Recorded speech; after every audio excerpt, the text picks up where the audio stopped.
But I Boy. feel Dan is one of the good guys, right? And I love being able to tug on his ear for info, for advice, and he's always been there for me. So I appreciate it anytime that he shows up and says hello. So thank you for being here, Dan. Thank you for being here, Toy Galaxy. Yeah, no, man, well, at least I became familiar with Dan way back when, early days of Twitch streaming, uh, and his channel was not the uh, beautifully blossomed channel that it was now. His YouTube channel. Sure, sure. Now he's too good for us. Now he's way too good for us. Yeah, yeah. He's like F you guys. I crossed a particular follower subscriber threshold. No, just kidding. He's significantly more classy than that. Where that's all tongue in cheek joking. Yeah, yeah, yeah. No, no, no. Dan, He's the thank real you for deal. being here. IBI says, have you tested your current mailing list? Many send out the link minutes before they launch and it doesn't arrive until much later, if at all. That's fascinating. We're going to be sending it out early in the morning, right, to give people enough time and awareness. I don't want to spring it on them. They could be doing something in the middle of the afternoon or wherever they are in the world and be like, "Oh crap, I wish I had more time to build up for this." So I don't think I had any plans at all of going live and then sort of like hitting the mailing list that it is live. I'm going to send it out early in the morning and say, "Hey, wherever you are in the world, this thing goes live 8 p.m. Pacific time. Please, please, please, if you can, come and support the project." So thank you so much for that heads up though, Abby. That makes a lot of sense. I don't know why somebody would do that. Why would somebody just kind of like, you know, spring it on you? Why not give them plenty of warning or heads up that something's going to go live? Right? From a businessman point of view, I would release the newsstand. They do a sourcing with it available bonus tiers of Hey, Pinky. Hey, Pinky. How are you? expanded story variants and variant covers, ultimately compilation and graphic novel. Yeah, it sounds like a pretty decent business model. Sweet Tooth says, thank you for making such fantastic content to Toy Galaxy." And the answer is yeah, absolutely. Dan's channel, as far as the quality of the episodes, like he does so much research for those video segments. When he deep dives into now defunct either properties or old school cartoons, right? He does a ton of research, man.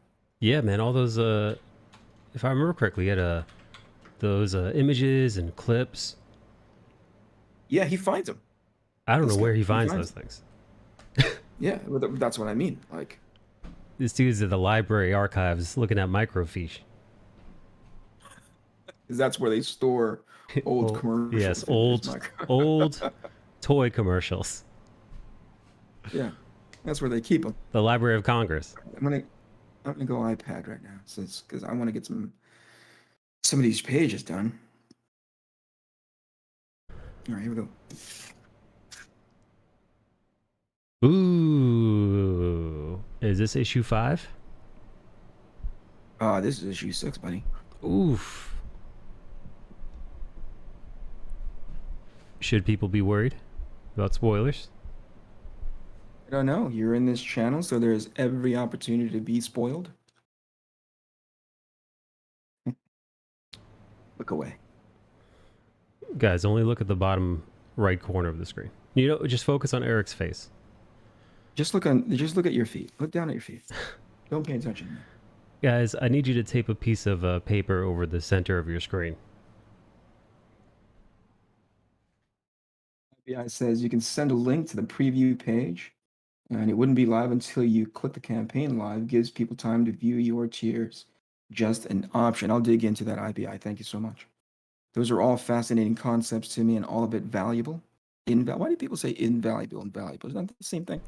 I think All of invaluable it's is even better than invaluable. valuable. Oh, I see. It doubles down on valuable. Yeah, like valuable is like, yeah, that's good. But invaluable means like, oh, Yeah. I can't do without this. That means it's more than valuable. Is that what it is? Yeah. That's my Okay. assumption. Also, but public school educated, so could be way off. And it's paying off, dude. Look at us. Hello, Rump and Dump and Pinky from my chat. Hello, hello. I discovered Toy Galaxy probably back in January and then powered through everything by the end of February.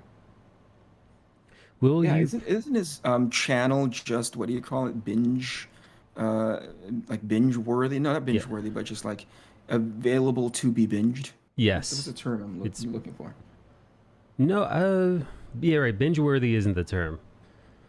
Yeah, it's not But a, but it just makes itself available to you for you to go for one video after the next, after the next, after the mm-hmm. next. That's fascinating. Will you preview tiers on Rob Arnold's show before you launch on Bancroft's show?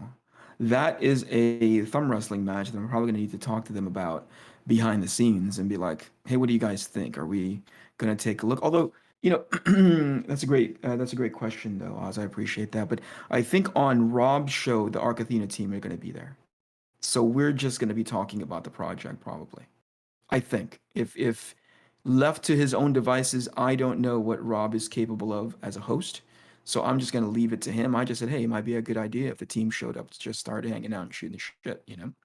We're all kind of familiar with each other. We kind of like each other's vibe and mood. So I figured, hey, let's go. So in as far as what our itinerary would be, what we're going to be doing a Rob show, I don't know. But for sure, we are going to be taking a look at those tiers on Bancroft show. So please go over that if you can. Oh wow, I haven't heard that in a while. Hi What is that? everyone. Is that a raid? No. That was KG Uh-huh. resubscribing for 29 months on my Twitch channel. Thank you so much, Oh, holy KG. crap. 29 months. Thank you so much, KG. Ben Semple Smith says, beautiful. I like seeing your child and holding them in your arms for the first time. Beautiful possibly is also your birthday and you just won the lottery. What? Ben's looking at my children right now, Mike. I knew it. I knew it. And Ben's walking through my house and just holding my children. Sorry, I was playing Rocket League while listening. Couldn't pause to reply. No problem, man. I know that you are also streaming on Twitch now, twitch.tv/Toy Galaxy, and I love hearing you try to make sense of the conversation with the chat while you're trying to launch a sci-fi soccer ball through a goal. So no worries if you weren't able to reply right away. Bingeable is probably the word you want. Bingeable, Mike. What's the vote on bingeable? Oh sure. Bingeable? Yeah, What? bingeable Templesmith. Uh No, bingeable Toy Galaxy. Bingeable oh. what? No. I'm teasing. I'm teasing. Yes, Toy Galaxy. Your content is very very consumable. And says, thank you for all the kind remarks, Eric. We were 1 week away from finally meeting in person in Emerald City 2020 before the world got put into lockdown. That's it. My memory did not fail me. That was the handshake I was looking, like the personal handshake I was looking forward to until the world says, nope, not this year. How is Emerald Keep City as going. a con? I've never been. It's fun. I mean, the city is good. Pacific Northwest is good. Love the PN dubs. Don't love the homeless people in Seattle. The homeless people in Seattle are Oh, that way aggro. there has been a significant uptick, okay, in the crazy transient population in downtown Seattle. And I didn't recognize it until the year previous, the last time that I went to Emerald City Comic Con.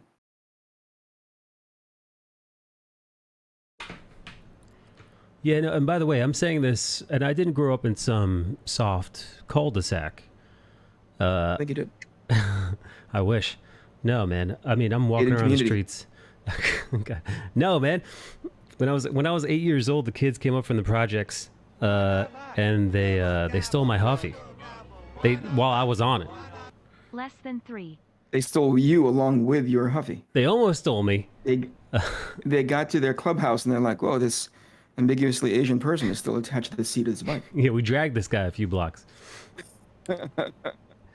Yeah, no, I'm very familiar with homeless. When I was, dude, I mean, I saw, when I was preteen, I saw a homeless woman take a dump on the 7 train, on the 7 train platform while waiting for the train. I'm used to homeless people. I'm used to getting in the mix. I'm I used see to what you're saying. I was trying to figure out where you were going with that, but continue. You're yeah, used to it, is what you're getting at. yeah. I'm like, I don't want to say I'm a connoisseur, but at least when it comes to New York City homeless people, I've had my fair share. I've been in the mix. Yes, you have a great point of reference, is what you're getting at. Yeah, I wasn't ready for the West Coast homeless, especially specifically the Seattle ones. They're brazen. West Coast homeless, dude. Maybe it's the climate makes them.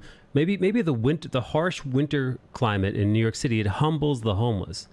But maybe like Well, here the paradise of for the our West viewing Coast. audience, give us a contrast and comparison. What does a New York City homeless do, or what does a Pacific Northwest homeless do that a New York City homeless does not? A perfect example is New York City homeless. Maybe they're sitting in their own filth on the street and they're shouting at you for money, and you ignore them.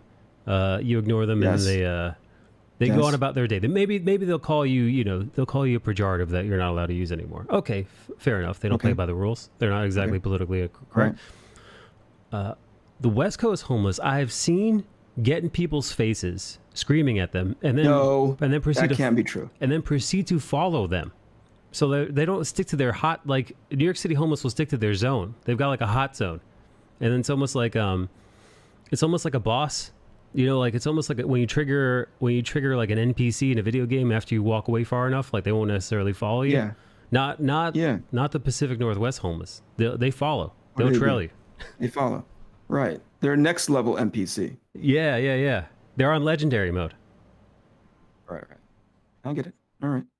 So not only are they but they still scream at you, right? Oh yeah, no, a homeless person is definitely going to scream at you, maybe call you names, maybe even insult your, Yeah. your physical appearance. They might question your sexuality. But you're saying in New York, after that, you can kind of walk by them and Hmm. like a video game, their voice kind of trails off because you're walking further away. You're saying in Seattle or in the Pacific Northwest, they follow along.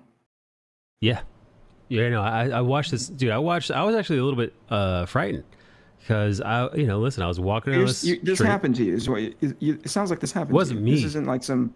Oh, It was like right in front of me. I was walking down the street and I'm like, oh, okay. look at these bums. Whatever. I'll just go on about my, when they walk up to me, I'll just say, yeah, no thanks, no thanks. I won't make eye contact. I'll just keep my pace. And I saw a guy in front of me do something just like that. Like, oh, no, thank you. Sorry, I don't have any money on me. And then immediately they were like, you blah blah blah blah blah, like right in his face, dude. And he picked up his pace, they picked up their pace, and I was like, oh my god, Wow. like holy I'm shit, into dude. it. I was like, I'm into it. whoa. I'm like, these are not your everyday hobos. Ben Templesmith says it's the meth. Not a lot of meth heads in New York City. I don't think crack is hot. Crack and heroin is still hot here. I'm pretty sure. Many more homeless transients downtown SD here to compare to when I last lived here. See, it says, I know the Seattle transient population well. Oh, Yeah. Yeah. Well, the thing is, the last time that I was at, and I don't know if it was because I was completely oblivious and I typically didn't, I typically don't pay attention to my surroundings, but in this specific case, the last time that I was in Seattle for Emerald City Comic Con, I saw or it was noticeable, the uptick of security at all of the places that were open after a certain hour because of the transient population, because of the infusion of that particular population. So I'd never recognized that before. There was so many security or rent-a-cops all over the place. Most wow. recent, like I went and grabbed I went and grabbed a quick dinner at a local, what was it, like a Chipotle or whatever it is. Mm-hmm. And there's a security guard and there was a homeless guy right outside their window banging away at it. And eventually he disrobes. Oh boy. He pulls down his pants and pulls his t-shirts up to his upper rib cage Ooh la and la. just starts humping the window. I'm like, this is exactly what I need to get my appetite going for my friggin' chicken burrito. Where's dessert? Dessert was served early. Oy vey.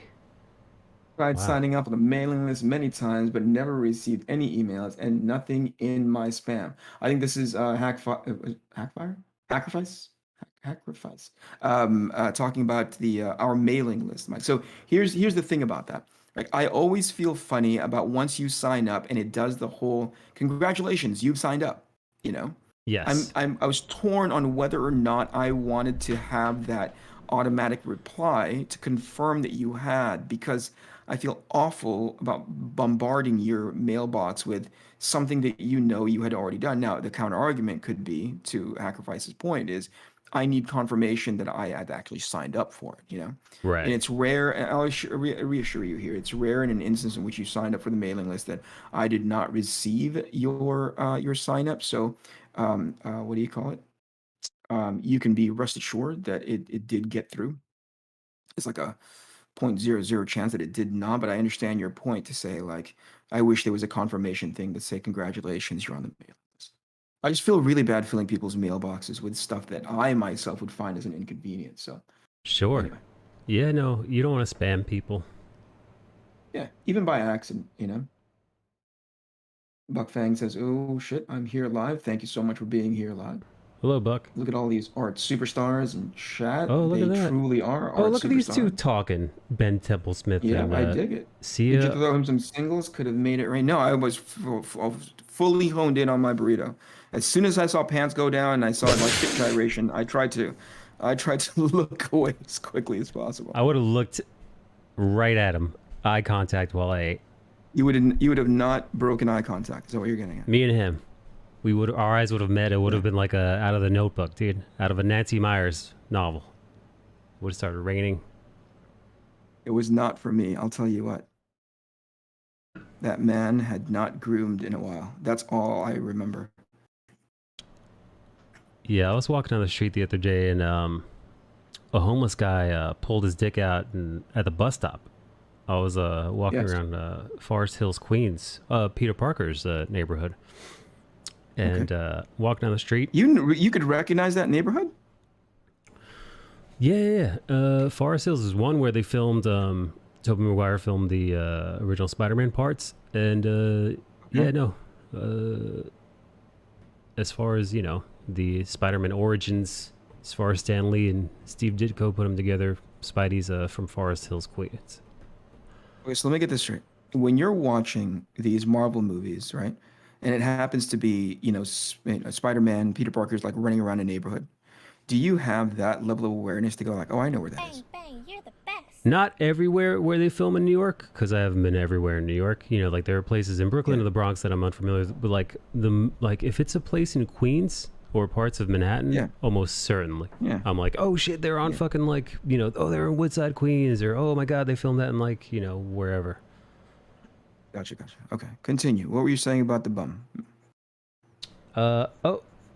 Sia says, I was going to finish writing, but you guys keep making me laugh. Hard to leave. Aw.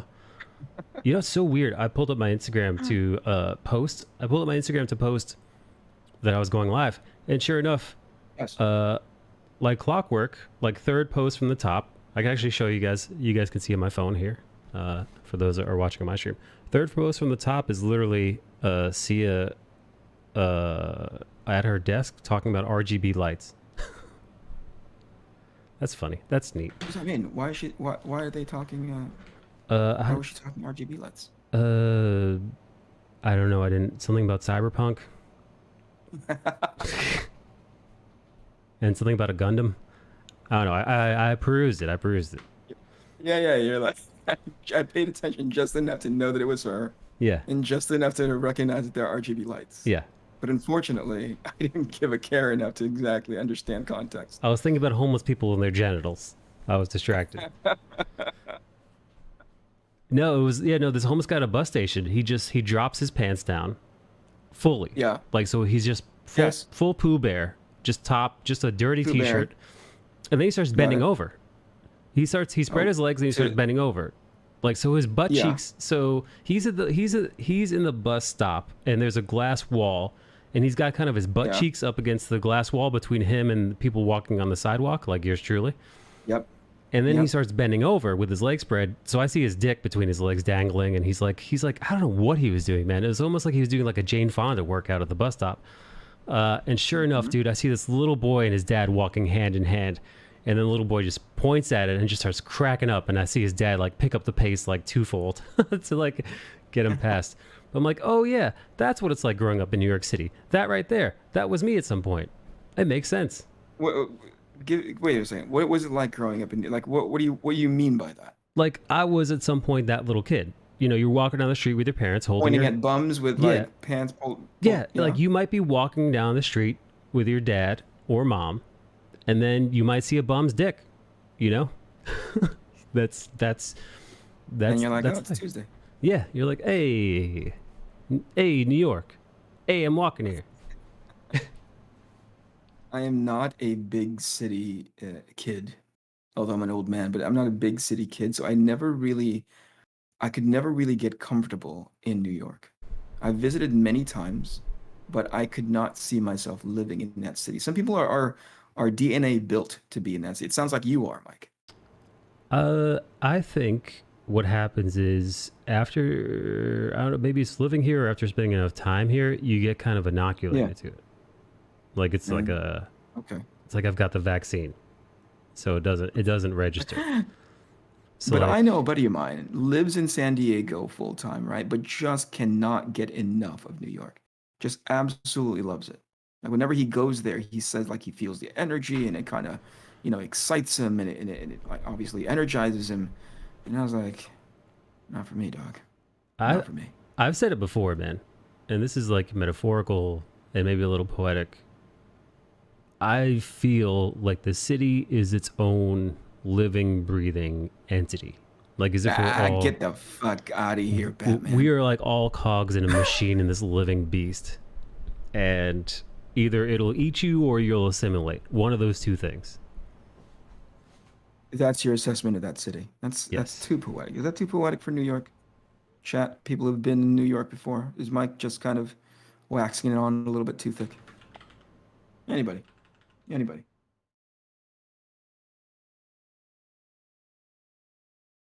Noob says, yes, you got to start making it rain singles on these nudist transients. Encourage them to start a show. Right on. Oh, here's you guys want to know the guy who's really making everything work with Arc Athena. He's in chat right now. Ooh, is he? His name is Giuliano Peritelli. He's the color artist for Arc Athena. And if there's any time that you guys take a look at this book, once it does come out and end up in your hands, even the samplings that you've seen once we launch it, or in my social media, if you think it's any level of good, it is because Jules went in there and made it look as pretty as possible, right? Two perfect examples are the main cover and the alternate cover. That's all Jules doing all the heavy lifting. So if you were somehow ensorcelled to stick around and see what Arc Athena is all about because it captured your attention. It held on to your eyeballs. It's because Jules is doing his job to perfection. Thank you so much, Jules. I appreciate it. Isn't NYC the home of poets, Michael, according to Ben There, to Benny there, to Benji? Benji T. Yeah, Yeah, there've been Benji a T. Benji T. yeah, no, there have been a bunch of notable poets and poet laureates who have made New York City their home. I mean, dude, there are tons of writers throughout history, man. I'm pretty sure even I think Edgar Allan Poe had a place here.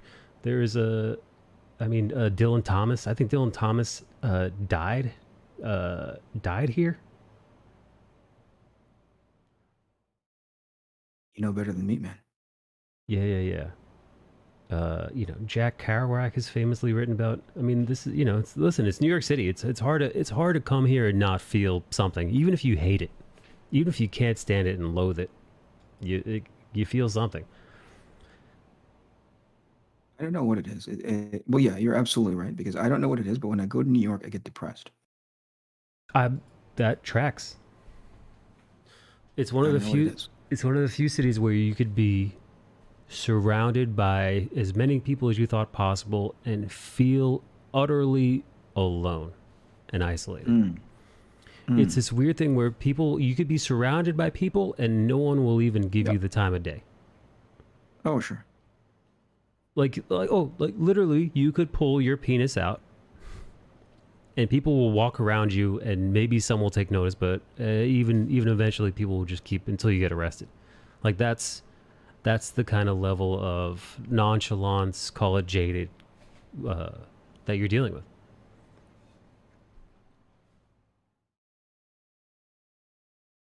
Edgar Allan Poe. Edgar Allan Poe, according to Toy Galaxy. That was the How dare homeless you? guy's name. That was his street performer's name. Makes me think he was once a stripper. Toy Galaxy. Edgar Allan Poe. We're gonna put that in the next book. That's my next title. Thank you so much, man. I just keep doing my best to match your amazing art. That's too much credit, Jules. Knock it off. Hey, Rattail, thank you I so much for wish the I could. follow, buddy. I'll share with you soon enough, Or probably for the resub. as soon as tomorrow. The most recent page that Jules and I just sat there analyzing for issue 2. He's well on his way into coloring that book, but there's this really great scene in which Gristle is in the middle of a fight. The beginning part of issue 2 is a 6-7 page fight scene between Gristle and these invaders from deep space, right? And in pieces, the colors that Jules was using made a lot of sense. You know what I mean? Like there are these guys who were shooting laser beams at him, what have you. Hmm. But in total, it wasn't working, you know, because it was too disjointed. There wasn't anything that helped the whole thing come together to sit in the scene as if everything was sort of like, you know what I mean? Like, but something was off about it, Mike, Yes. because it didn't seem like they were all existing in the same space. The colors made sense, but the whole overall picture didn't make sense. It was just all over the place on the color rainbow, you know? Okay. Yeah. And we sat there and talked about it for like maybe 10 to 15 minutes, going like, why doesn't that work? And what was amazing is I couldn't even figure it out, because typically when Jules turns in something, I'm like, oh, adjust this left and right, whatever, right? Hmm. But this one, I had to sleep on it and woke up the next morning and still didn't have a good answer for him. So I said, hey, let's get on the phone and talk about it, you know? And professional that he is, he kind of picked up on what I was putting down, which is we need to make sure that this scene looks like these colors all can work together. And he Co- took a pass on it that just made it look freaking beautiful. cohesion. So yeah, I'm going to show the thing that he turned in. I hope to show the thing that he turned in versus the thing that he ended up doing with it. And it's just gorgeous, dude. So beautiful. And we're only, I thought he was, we were looking through issue 1, and he was saying like, dude, this is my favorite scene. And I love it when people I collaborate with have that sort of bias, when they say Yeah. like, this is my favorite scene. Yeah. And Jules said that about the certain scene in the in issue 1, that he's like, oh, I just love the way that place is lit. And I was like, yeah, dude, get excited. Oh, I love Get it. excited. Because you know what, man? I guarantee you, if Jules is feeling it, you're feeling it, I know the readership is going to feel it. I know I'm going to So feel it. here's another thing. You know what's weird is when he first started coloring the book, I didn't know that I liked it. Like I wasn't convinced that it was the immediate way to go. It didn't take but to be fair, it didn't take that long to become convinced, right? Like it just took a second, because I'd grown so accustomed to current/modern ways that mainstream comic books are being colored, that when I took a look at what he was trying to do, I was like, is that it? And then I showed it to, oh, John Amore's in chat. I showed it to John Amore. And I said, John, what do you think about this? And he's like, I think I believe that this fits. And I'm like, so do I, I feel like this looks good for the themes of the story that we're trying to tell, Yeah. And from there, there was no going back. So every time Jules does something a little bit sort of like, typically his colors are ramped all the way up to like 7 or 8, sometimes Yes. 9, So when he does something a little bit subtle, I'm like, knock that off. Like, don't do the oh, this is so moody. Light everything up, Yeah, no. Listen, you and I had this conversation without naming anybody in specific, talking about various colorists. This is very early, the very early preliminary discussions that you were having, amongst yourself about colorists and finding the right colorists. And and have worked with some incredible colorists. Yeah. And it was almost like the prince looking for the owner of the glass slipper. You had this idea and you're like, no, not right, or maybe right, whatever the analogy is. And then sure, here comes Jules who's Yeah. just the bombastic nature of his coloring, I think Yeah. was the perfect fit. I can't imagine I agree. it going another way. I agree. I agree 100%. Sia says, Eric, Michael, good night. Good luck. I'm back. Thank you so much, Sia. I really appreciate that. That's really super encouraging. I hope to everybody on the crew that's involved, but to me, it's incredibly humbling. So thank you so much for giving us your vote of confidence and your support. Thank you, thank you. The colors blend together great, especially the backgrounds. It's with such an organic experience talking to Jules about how to make these characters sit in the environment, you know? And the great thing about his skill set and his professionalism is that he has no ego to him at all. We're talking Love about that. Jules again, right? Like he obviously has an opinion about the color, right? And I want that from him, or else, he wouldn't have been invited to come along for the ride. But he's not the guy that's like, oh, I really, believe everything. This shot should be green. What's best is I don't immediately throw his ideas out. I don't go like, oh, I didn't think of it as green, Jules, so you make it purple, right? I ask him what led to that decision. And I'm telling you, everything that he talks about has motivated, like it's completely motivated, you know? So it encourages me to go like, no, that's a smart call. Let's just make sure. And then I start making my notes based on that, right? I don't know if he's ever turned in a set of pages that color wise were so egregious. I was like, that's off, you know? And I think the reason why is because we spend, Jules, what do you think? Like maybe an hour and a half, 2 hours talking before you start coloring, just so we can land basic color palettes for areas, right? Like we always talk about, oh, the underbelly of the rig should be like this hazard red because all the alarms are going off, and that's why it's going to be bathed in red for the most part. And we're talking about everything above the surface to be this golden hour color, you know? So we take some time to really establish what ideally the space would be. And then once he starts coloring, we go like, oh, that needs adjustment because it's not landing the subtext or the narrative, you know? But that rarely happens. It rarely, really happens. Amazing. Comics Exposed says, how much longer until the launch, bro? And the answer to that is not too long now. By this time tomorrow, Pacific Standard Time, we will be an hour and a half into the launch. So to answer your question, tune in to Michael Bancroft's channel tomorrow at 8 p.m., whatever local time that may be for you, 8 p.m. PST. And we will be launching on his channel and going over the tiers and hopefully getting enough people excited they'll back. But thank you for the question. Appreciate it.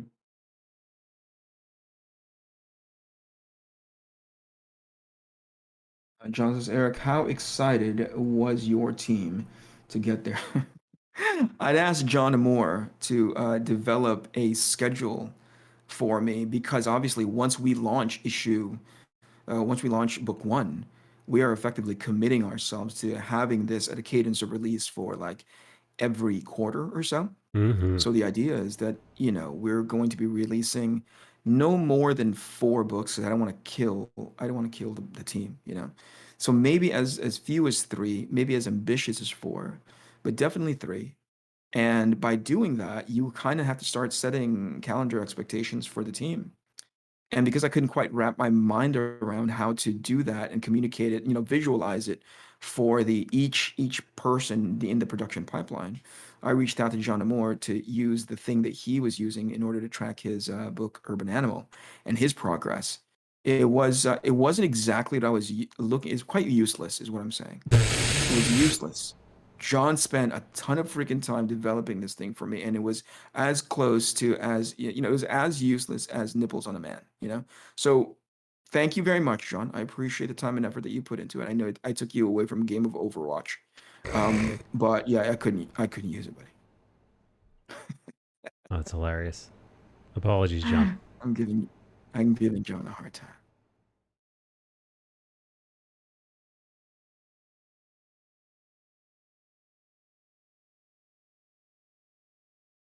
What ethnicity is Giuliano?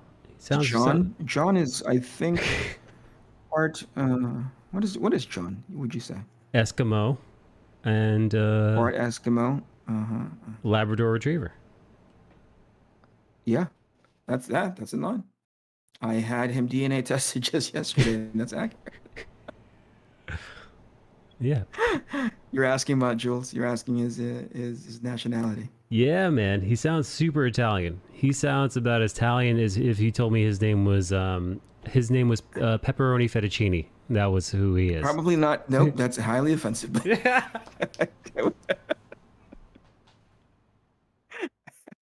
Can you imagine meeting a dude? He wants to color your book, and his name is fucking Pepperoni Fettuccine. I can't work with you on principle, man. I can't give you credit in the book of like getting people excited about the sci-fi freaking adventure, and in the credits page, it's Pepperoni Fettuccine, man.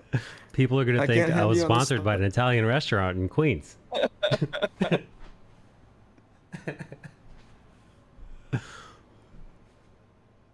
No, you would not. I'd understand where your gut would take you down the path of like, oh, that's Italian, Yes. but he's actually Brazilian. Is there, Whoa. Jules? Is there a concentration? Is there a contingent of Italian last names from your part of the world?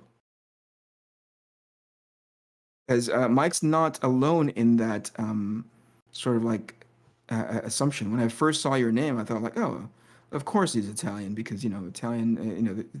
These colorists are all sort of being bred over there. Yeah. But nope.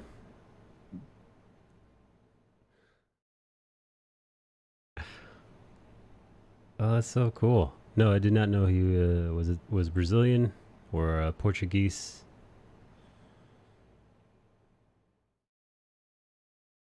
Here's the thing: when we do the Arc Athena stream tomorrow on Rob Arnold's channel,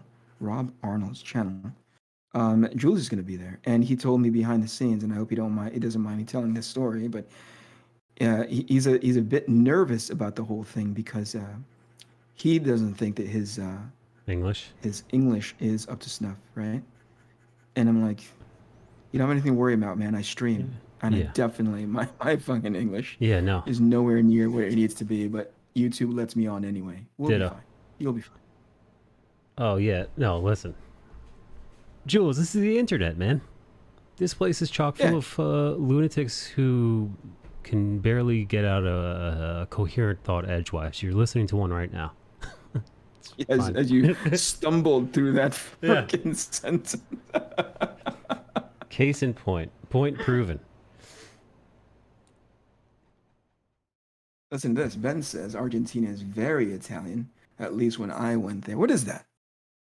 He Where does just that come from? Is it just a bunch of people like escaping into Argentina? Is that like a World War II thing, you think?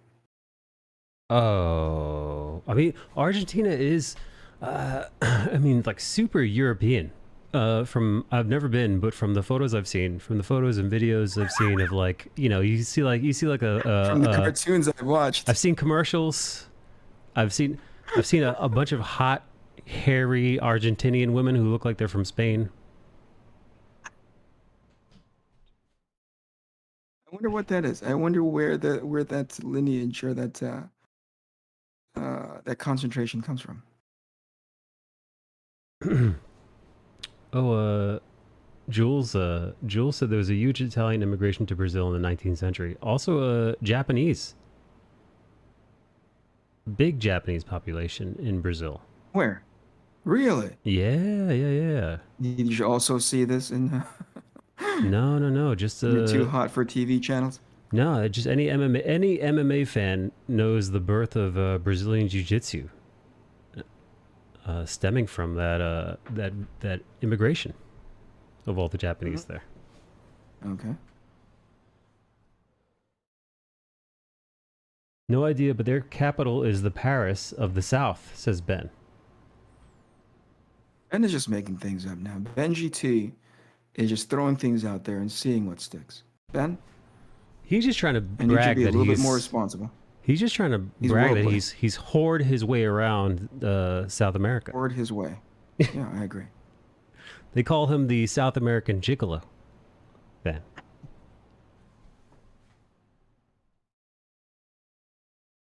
Is that true, Ben? South American gigolo. In every major I mean, South American city, there's a little kid wearing a three-piece suit. a little tiny goatee.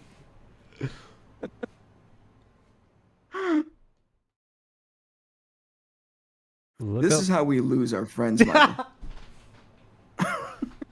These guys show up to come and hang out with us, and we freaking chastise them until they leave.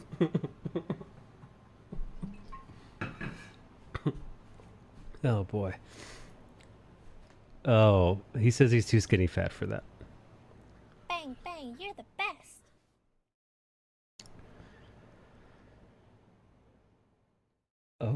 Oh, look at this. Jules says my great-great-grandfather was Italian.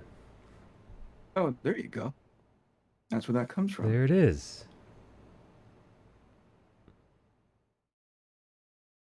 Oh, hey, does Ben Jules know? says, yep, there was a huge Italian immigration in Brazil in the 19th century. I think we read that. American Commerce Company says Catholicism and linkage to the Roman Empire, question mark. Possibly. We read this part. Jules' great-great-grandfather is Italian. Huh, okay. There are German, Italian, and Japanese descendants here. Well, that's not unique. There are German and Italian and Japanese descendants here too. Get out of here. Yeah.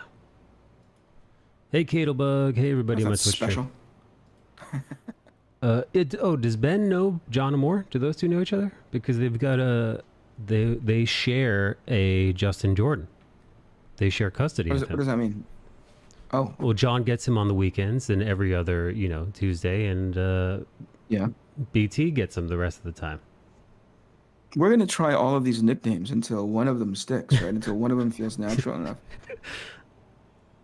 That's correct.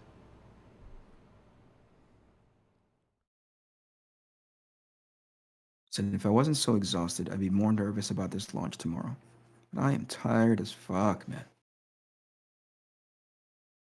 I am so god awfully tired between planning everything, wearing the multiple hats, and making Oh my sure that God. the campaign launches. And it's not just an art hat. And there's something I was talking to somebody in another YouTube channel about the experiences of coming up with your own creator-owned book, especially if you are sort of responsible for multiple things on the creative front, but most specifically everything behind the scenes on the business front, getting the thing off the ground, right? Yeah. When you don't know what you're doing, it takes so much more time, energy, and effort to make sure, and because you're not just doing it anymore, you're actually learning and understanding why it's doing that, and it gets pretty tiring very quickly. At least my addled brain, you know.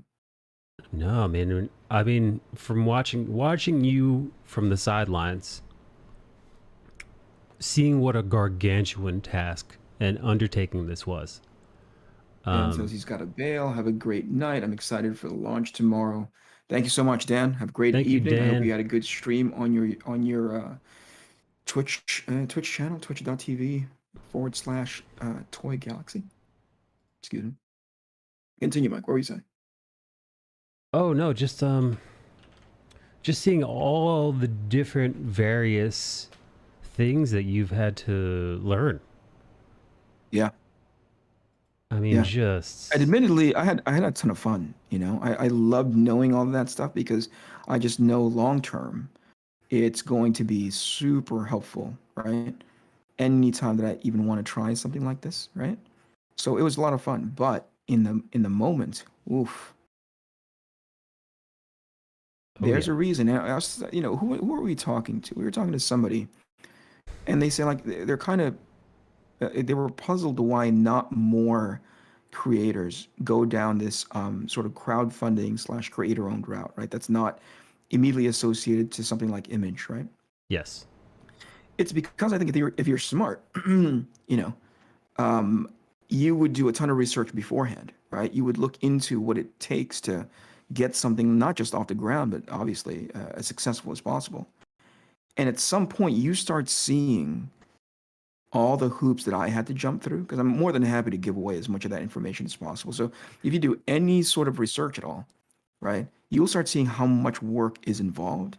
Oh, And some of these guys just self-select out, man. You know, like they're like, oh, that's just way too much work. What I've grown accustomed to is I draw my pages, and 4 months later, the comic book comes out, and I get to talk about it on online or whatever, right?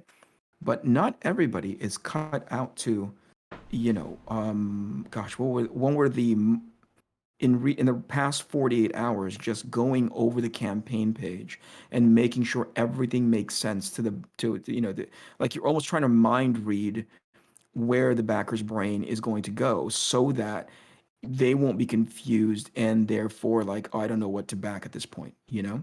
Just being as clear and concise about the messaging on the campaign page itself. The formatting of the campaign page is a huge deal too. There's a natural tendency, or there's a natural rhythm to how you introduce information on that main page.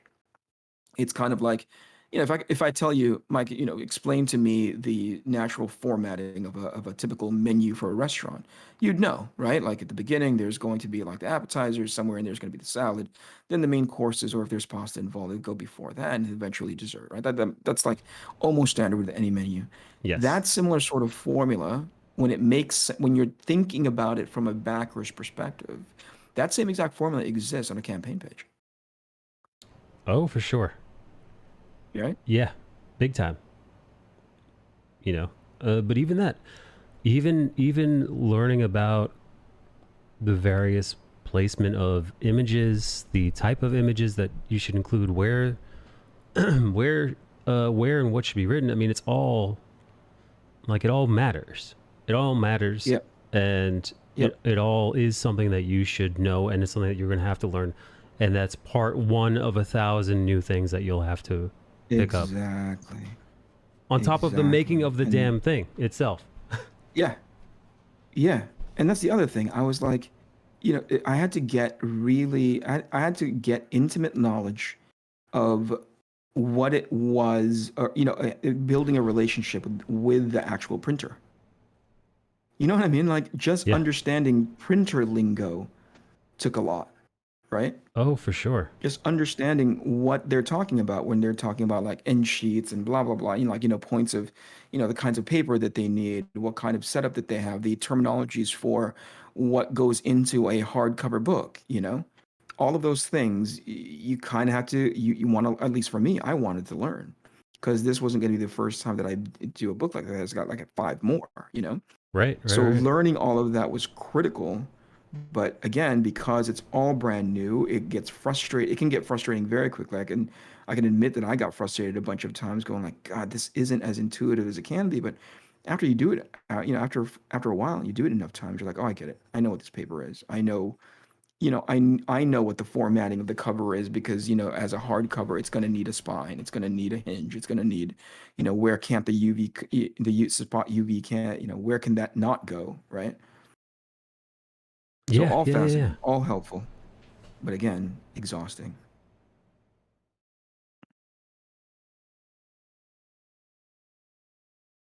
And yeah, so some creators self-select out.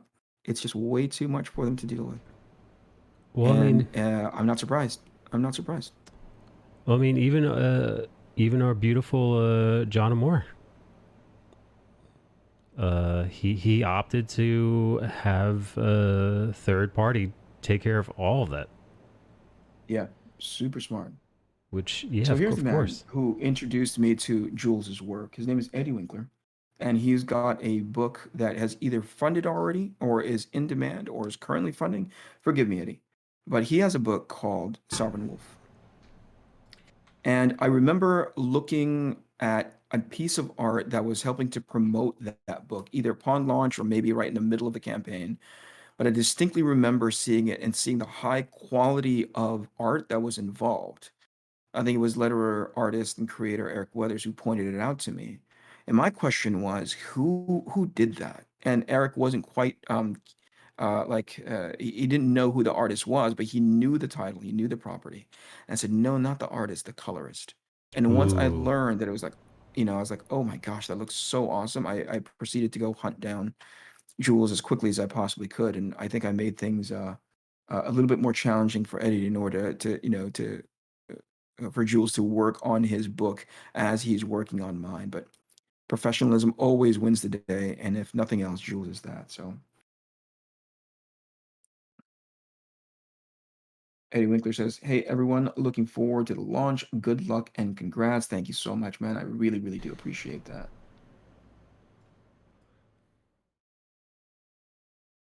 Sweet. I jumped in late. I got a jet, but good luck again, guys. I'll be back in tomorrow. Good night, everyone. Thanks for swinging by, dude.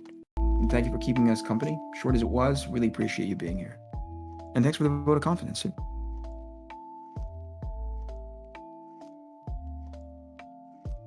Thank We you, were Eddie. also having conversations about the idea of the unique position that I'm in regards to being able to do this book, this series, ahead of time, as opposed to launching a campaign with only X amount of it done, right, Mike? Oh yeah. Did you know there are people who take exception to the concept of getting the book done first? Because Really? it's somehow yeah, I can kind of see where they're coming from. So bear with me. They think their position is, and I don't think that it's right or wrong. I think it's just, as a matter of fact, it's right for them. It's their business model. They think that crowdfunding is supposed to be the mechanism in which allows you to do this thing that you wouldn't naturally be able to do it on your own because for whatever limitations, right? So in the case of somebody who's only going to release X amount of sample pages, they're asking people, hey, I want to do this book. I believe in it. Here's the product, here is what the potential of the product could be. And if you give me money, I'll be able to actually take it to the finish line, right? Sure. And get it in your hands in X amount of time. That makes a lot of sense, actually. I think that's pretty traditional by way of crowdfunding spaces. Yeah, yeah. That's how it But there started. has been sort of like, yeah, there has been this pushback towards the version that I'm doing, which is getting, the majority of the book done first, and then going out and seeking funding for it. Because if you're already printing the book, if you're already like in the matter, if it's already well down the production line, then technically, conceptually, you didn't necessarily need the money, right? I mean, But I push back on that because, like, the idea. Go ahead, Mike. Go. no. I mean, I think I know where you're going with this. Just because you can make it doesn't mean that you can Yeah. do the rest, which is, by the way, I don't know if you guys, I mean, well, there's some creators in here, so I'm sure they're familiar with, but it is no tiny fee to have this all printed and shipped and like, this is not cheap by any means. Right. Right. Yeah, so Yeah. just And because, it is to yeah, say that, yeah, just go on. because you don't get it, just because you're not following down the path of a traditional model of crowdfunding, it doesn't necessarily mean it. And by the way, just looking at the term crowdfunding, right? I try to look at that in as many angles as possible, which is a crowd of people gives you the financial means by which you should be able to print this book. So all it means is I had the financial means to pay for printing and shipping up to a certain point. Your contribution, right, will then help offset those initial costs. You might not necessarily even end up in the black by Right. the end of it all. I Sure. might not, right? Yeah, you might not. But it does help offset those initial costs. So in a way, it still is crowdfunding. I don't know why there's like a level of like purists behind it, right? Yeah, Or no. what the exceptions are. Yeah, no, like, people are still making this book happen. Like, just Right. because the book is Right. made, it doesn't mean that their contributions either don't matter or didn't affect the process of it getting into your hands. For sure.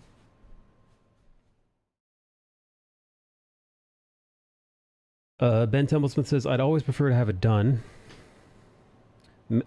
Many Me CR too. ask for as much as it would take to get paid a salary they expect versus delivery time and risking just making money by selling the book, much less stress too. American Comics Co. says, someone who has no knowledge base of business, it like saying this can only be your only outlet.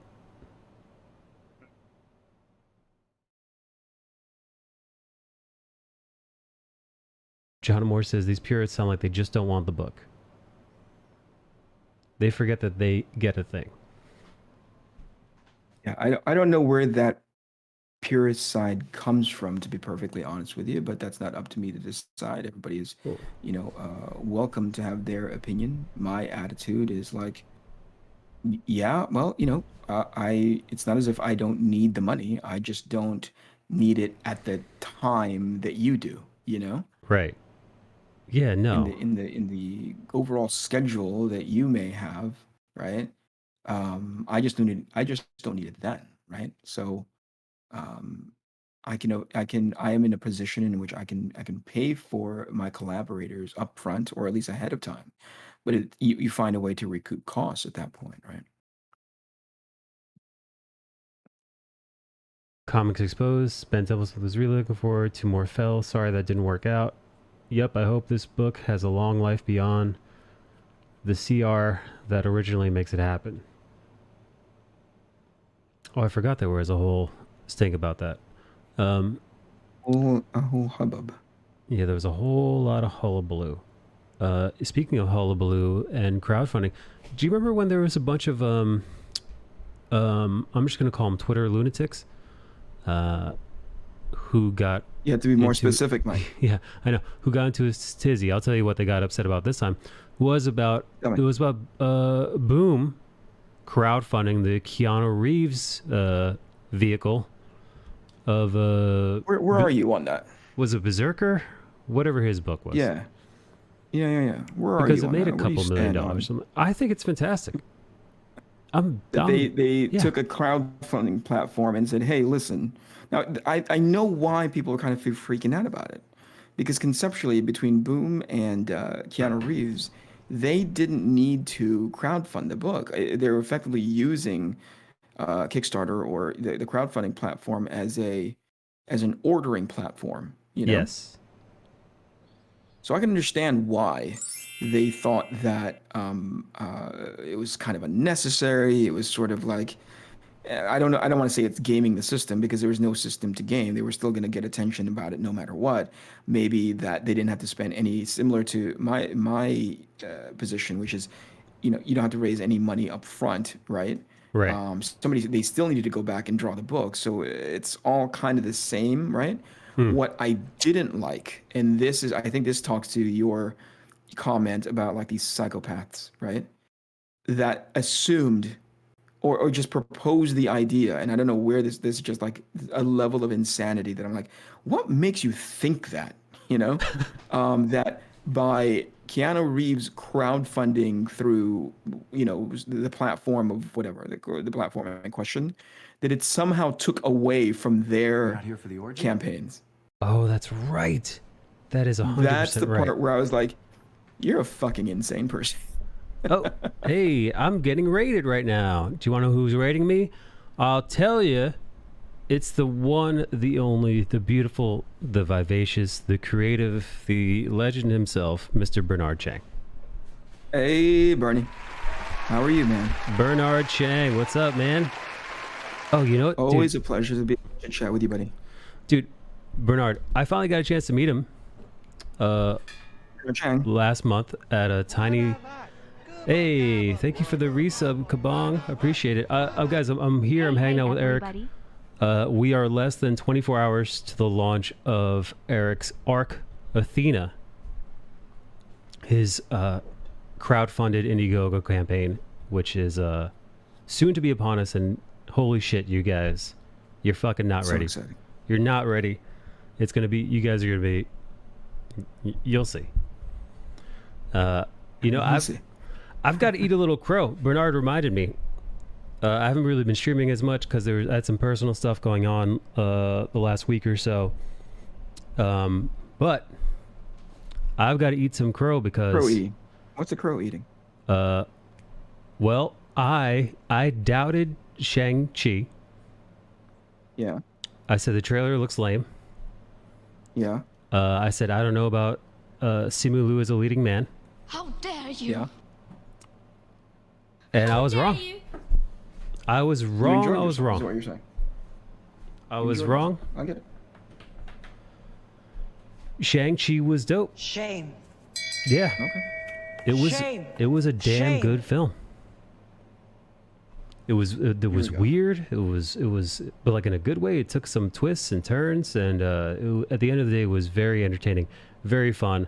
One of the better, one of the better Marvel origin stories. Way Yeah, better than I yeah. thought it would be. Oh, hey, look at this. There's Riot Press is in my chat right now, and he's one of these kind creators that's also in this Indiegogo crowdfunding space, who has been more than generous with his time in helping me to promote and get the awareness out for Arc Athena. I was on his show early one morning with RT Bear. It was maybe 2 weeks ago, 2.5, 3 weeks ago. I had a really, really great time. He's a natural host, and he lobs all sorts of great questions at you in order to kind of pull details from your project. And he's in my chat. I want to thank him for his time. I want to thank him for his support. So thank you so much for that, man. And he says Reeves brought more people to the yard, right? To the extent of those guys who are saying like he shouldn't have come here because he's taking money away from me, which I thought is really dumb. It's like, if I'm sitting there I think I used this example before, Mike. If I'm sitting in Artist Alley with Adam Hughes, right? And I see a huge freaking line at Adam Hughes's table, I don't begrudge him because he's taking money away from me, He's freaking Adam Hughes.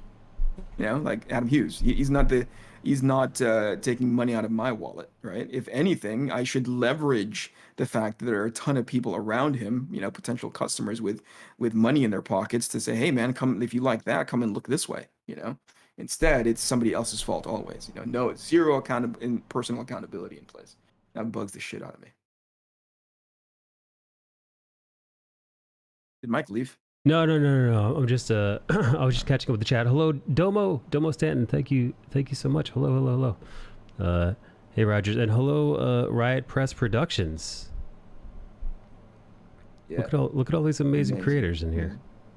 Here, is this here as well? Oh shoot, I have not committed the Arasaga's campaign. I mean, it is called Arasaga, but I wish I knew the exact .com to it. But I love being in a community of people, and it reminds me of the days of early San Diego Comic-Con, when it was a lot less of a juggernaut that it's become now, but certainly more open to small press guys like I wanted to be and produce my own comic books, although they were not financially feasible back then because, print to order was just a small fortune. It's like a car payment. Or a car down payment, I should say.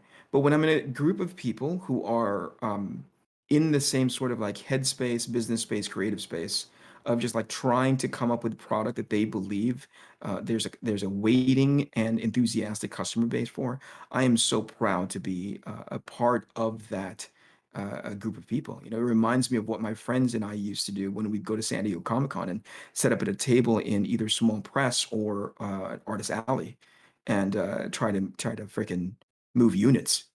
Yeah, of So course. Eric Saga is one of those individuals. So thank you for being here, man. Really appreciate your time. Really appreciate your support. And because of your book, it sets an example for me to shoot for. So thank you, man. Listen, there's something to be said about the amount of tenacity Yep. and wherewithal to see again, like we were just talking about this. Guys, I had no idea the extent of work that goes into all the behind the scenes stuff to get a successful graphic novel off the ground. Yeah. I mean, yeah, Eric, until I saw you do it, I thought I knew what it entailed. And this, again, we're talking about besides the actual making, the hardest part, you'd assume, is the making of the project, like the making of the book, making the thing come to life. It does not seem that that is the case. Well, it is a hard part, but I don't know if there's any I don't know if there's any one overwhelming task in the business of producing your own book, right? I think if there's one that I can pick out, it's definitely the distribution and the fulfillment. And that's the one that if you don't have that shored up, oh my gosh, it gets embarrassing very, very quickly. Right, Press Production says SDCS San Diego Comic-Con is dead to me. It's dead to me too. Like that I hasn't think been a it's fun show to me in freaking forever. It has been a fun show for a lot of different people. They actually look forward to it on an annual basis, but in as far as an experience, as a creator, as a fan, Simping I isn't I bad. can't speak to Simping it. is Like each and every single kingship. person is going to have their personal experience there. But as a creator, I can't find I can't begin to think about like, oh, I aspire to somehow get a table at Small Press or at Artist Alley there. That place hasn't been for me in a long, long time. Making it is one thing, fulfilling it is the hard. Yep, I would say I would that is the one that I would pin to be like if you're gonna get into the business of crowdfunding, doing creator-owned stuff, and doing this kind of thing of like, promoting yourself on YouTube and whatever else social media avenue you decide to be what works for you as your model. If shore up your distribution, shore up your fulfillment, because that is the last leg of the race that gets the proverbial race that gets your product into your backers or into your audience's hands, right? If you don't have that nailed down, that's disastrous for your brand. That's disastrous for consumer trust, So get that in mind. I can't emphasize that enough. yeah, hell yeah. Um, hey, look at this. Hey Alexa, closet light on. Okay. There it is. Hey, speaking of, do you see these lights in the far background? Classy. What are those? Look at That's a those. new setup. Looks like a Because lightsaber. I moved the camera from I moved the camera from like And look at being that directly in pussy. front of me here, which obscured the screen. It was a giant pain in the butt to kind of move in and out. These are first world problems, by the way. Like to move out of the way every time that I stopped streaming, and I would have like a little, bendy arm that would kind of get it away from my computer screen. And Yeah. so I decided to move it over here, but as soon as I turned it on, I was like, oh, I don't have that great framing slash background lighting. And so I went and got that. So it's the one that's made by like all the majority, if not all of my equipment that's sitting on my desk right now is that's made by Elgato. Did you know that Elgato is either in partnership or subsidized by Corsair? Did you know that? No, I think Yeah. they must have been bought out recently because for a while they were just It's a sister. Yeah, it might just be their sister company or whatever it might be, but you can look up on the Corsair website and it offers up everything that Elgato has. no shit. Yeah. I'll have out at a bar next door to San Diego Comic Con to meet folks because I live here now. Oh, Like that. That's an invite from Benji there. Benji T is inviting us. party at I told Benji's a house. Kickstarter guy once about online postage after he finished his whole campaign. He cried. He just didn't know you could do. Oh boy. That's what I mean. Just do your work, you know? Do your work as far as like trying to figure out, and you either have the guts for it because it does take a certain amount of courage, and most importantly, I think belief in the product that you're making. And I think that's part of this. That's the other self-select option that some people have. They're like, I have a lot of great ideas, but I don't have the means and by which to execute them, even just on the art side. It's all just a bunch of like jumbled ideas that they have. And then you ask them to kind of put their money where their mouth is, so to speak, Hmm. and they don't have the sort of the gut, the grit to take it to that finish. And that's just the art, you know? Right, So if right, you right. don't have it there, you're definitely not going to have it in the fulfillment end, you know? I've said this on my stream a ton, and I stand by it. Good ideas are a dime a dozen. Seeing those ideas executed, meeting people Yep. with enough, engine to actually do the thing that they And say they that's will, perfectly said. that's Perfectly the said. diamond in the rough. Yeah. There's a lot of guys, and you and I have picked on in private a couple of them, Mike, who do a lot of talking, man, you know? Oh, yeah. A lot of big talk, a lot of hot air. And then you go like, okay, so what do you have? And the answer is, I'm working on it. I'm doing this, I'm doing that. Or the more reprehensible thing that they do is they do manage to get something done, but they look outward towards what somebody else has done that's that much more successful when the offering that they put out, and they actively publicly diminish that thing that did better than them. Hmm. Oh, that's so gross to me. You just couldn't be happy with the victory that you had of be having this thing published and out in the wild and people are appreciating it. You got to go throw shade on these guys or this guy, this whatever, Yeah, yeah, yeah, that they did so much better than you. It's just freaking childish. And I forget that yeah. I'm on Earth and that happens all the time. Let's see. What else am I missing here? Oh, here, Sweet Tooth says Corsair bought Elgato entirely like 2 years ago. Yeah, I mean, that's common knowledge, but I don't know if it's widely known, right? Because I didn't know about it until I started looking into it. And I didn't know to what extent that partnership was. I didn't know it's like a full buyout. So that's interesting. Eric, can you come on again this Sunday? Wait, before I say absolutely, I now have a calendar. Hey, is that the John Moore calendar? No, I hate that calendar. That calendar is useless. John should have never made it.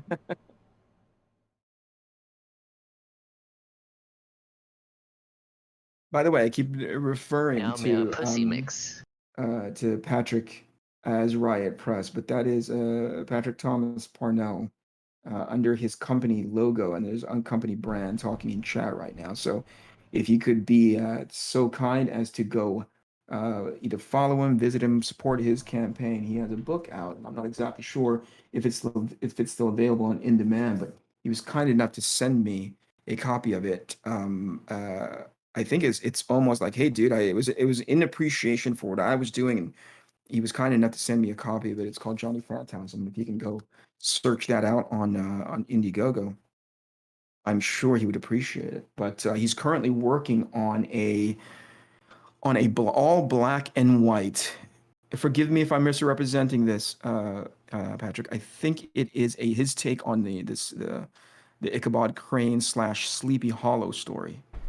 And the ambitiousness of this man when he was first talking about the last time that I was on stream with him, well, he's trying to get it out by Halloween, and that is soon.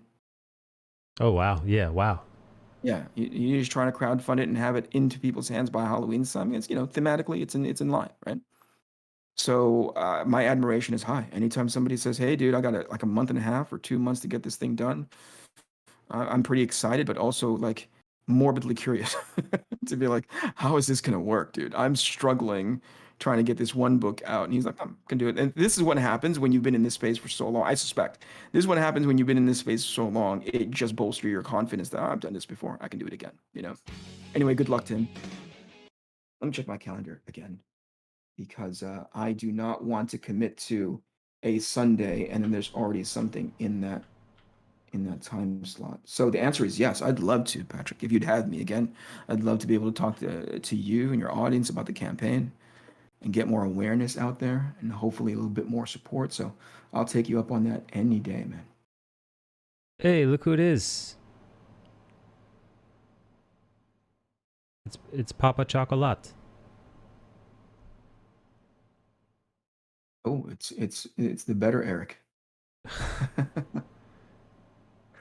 It's Miss. Yeah, Patrick's like Sleepy Hollow is the next project. Johnny Phantasm and Ultra Star. That's right. There is a yeah, his previous one right after Johnny Phantasm is Ultra Star. Is his oh gosh, I almost said Swords and Sandals offering, but his superhero in tights offering. So please go check that out as well if you can. There is the better Eric Skull Bash hero. Bash. I thought about going to. So much for being here, buddy. Thank you, Eric, for being here. Thank everybody for being here. If you're in earshot, Yeah, much appreciated. yeah. Not Uh, Eric so much.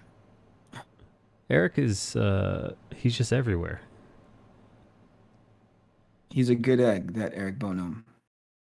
Egg Bonum. Egg Bonham. Okay, Yeah. let me find it. I'm so out of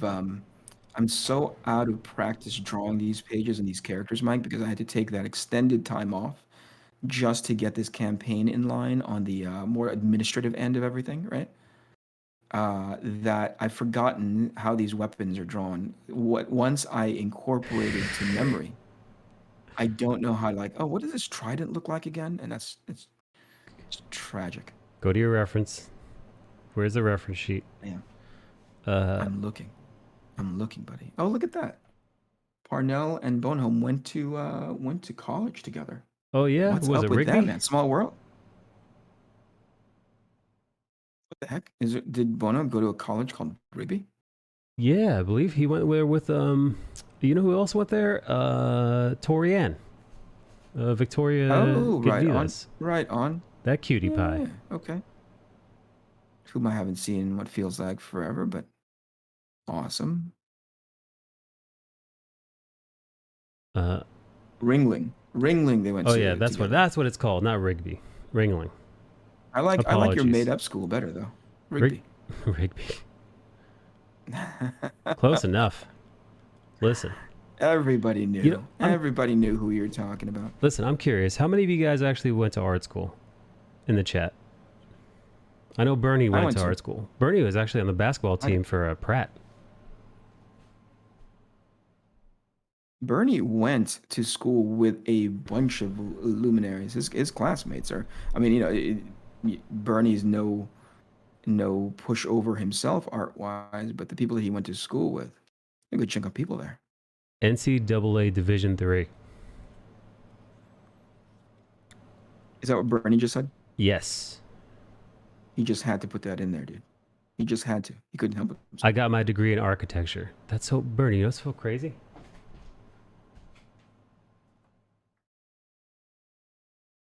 Dude, I've got this Pratt book. I don't know if you've ever seen it before. I picked it up from the Strand in the early 2000s, like 2001, 2000. And it's the Pratt. It's in process 3 from Pratt, the School of Architecture, 1995 through 1997. Isn't that crazy? Who's on the cover? Nobody else but Bernard Chang. Could you imagine? That'd be freaking sweet. Does the Strand bookstore even exist? I graduated 95, dude. So this book would have been made right in your sweet spot. Oh, excuse me. My fatigue is catching up to me. I might not have that much longer to be on stream, buddy. I'm gonna get some good shut eye. Start this all over again tomorrow. What's up, T Prefect? Domo says ACA for illustration, and then they got bought by SCAD and finished with sequential art major. SCAD is the I think that's Savannah where I met College. Domo for the first time. You met Domo at SCAD? Yeah. He was in Sean Crystal's class back when No Sean shit. was still an instructor there. I forgot. Sean Crystal was a teacher, professor. Human. Oh. He did that for a while. Worked at SCAD, right? He did. I think it was actually Domo that drove him out. He was like, I'm fucking sick. This kid, I'm sick of this kid. I can't do Sean this said. anymore. I can't do this anymore. Yeah. This guy, if there was a proverbial straw that broke the camel's back, it was Domo. It was Domo to Sean Crystal. I think that's what I remember him telling me. You're gonna have to go confirm with Sean. So Ben Templesmith went to design school. Rye Press went to Kubert School and then Ringling. And that's right. Okay. Still doesn't know what he's doing, according to him. Our friend Jules says, I have a graphic design degree. That's the degree I have. You have a degree? Yeah, I went to school for graphic design. I went to a city college though. Why did I say that as if it was like that's beyond you? Buddy? No, that was the right direction. Like, you have a degree? Get out of here. Yeah. So funny. Hey Bernie, check this out. Not that you have a good degree, but the fact that I exploded as if like that's not possible. That does not register. Does not compute. So here's the thing. I never went to art school. I believe it. Can you tell? Is that what you're saying? No, I don't mean it that way. I mean, I can tell, buddy. Yeah, you never talked about it. If you did, it would have been a secret. Do people who go to art school? Here's one, a notable one at that. Can they not shut up about it? Is it like Talking to somebody who goes to CrossFit. Is it like the art CrossFit? Like I know people who used to go to Pasadena College of Art. Is what is it? Not Cal Arts, but the other one. You know what I'm talking Yes, about, I right? know, I know. Yeah, no, not CalArt, but the other school over there that everybody goes The other to. one. Yeah, yeah, yeah. I can't remember what it's called for the life of me. But sometimes those guys just cannot shut up about having gone there before. You know? Art Center, says Bernard. Yes, that's it. Right. There was a generation of art center graduates. I don't know as you know. I don't know if it's still relevant now. Where you're like, they love wearing that little orange square on their gear. You know? They just love it. I would hope that they love it because they're freaking paying an arm and a leg to be there, you know? I remember hearing what the tuition was. Like, oh, not for me. Not for me. Hey, Bernie, look at the screen. Do you recognize any of these names, dude? In this book? I wonder. It says went to art school for 7 years. Then I taught at Ringling for 11 years. Art school is a waste. You can learn everything on YouTube.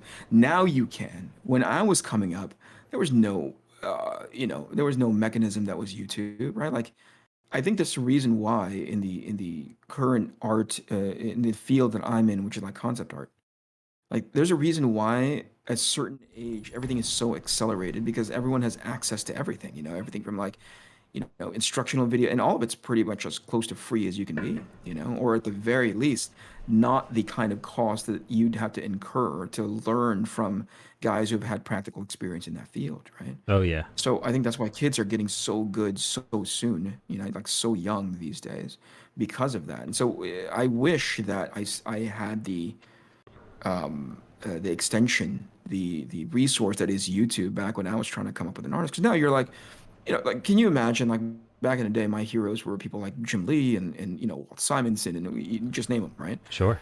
Now you could just turn to any YouTube channel and there's Jim drawing, Yes. and he's talking about process. Sometimes you'll get behind the scenes of Walt Simonson talking. I just watched a cartoonist kayfabe interview of Jeff Darrow. It's like Oh, all of these wow. kinds of guys were not immediately accessible to me as creators, as illustrators, and as thinkers back in the day. But now kids are like, oh yeah, I just want to learn how to draw. I want to know how Dave Finch draws something. Right. Finch draws like he draws every week. He paints every week. Right. Could you imagine be like, you know what? I wanna know how Kirby gets it done. And then you just turn on Oh yeah, YouTube and you're like, oh, well, there goes yeah, Jack. right. Anyway, No, invaluable. I think that's why that's why they're getting so good so fast now. Cheating. Hey, Patrick VR. knows everybody. Ed Piskor is his old roommate. Well, one half or one third, depending on what their format is now, of cartoonist kayfabe.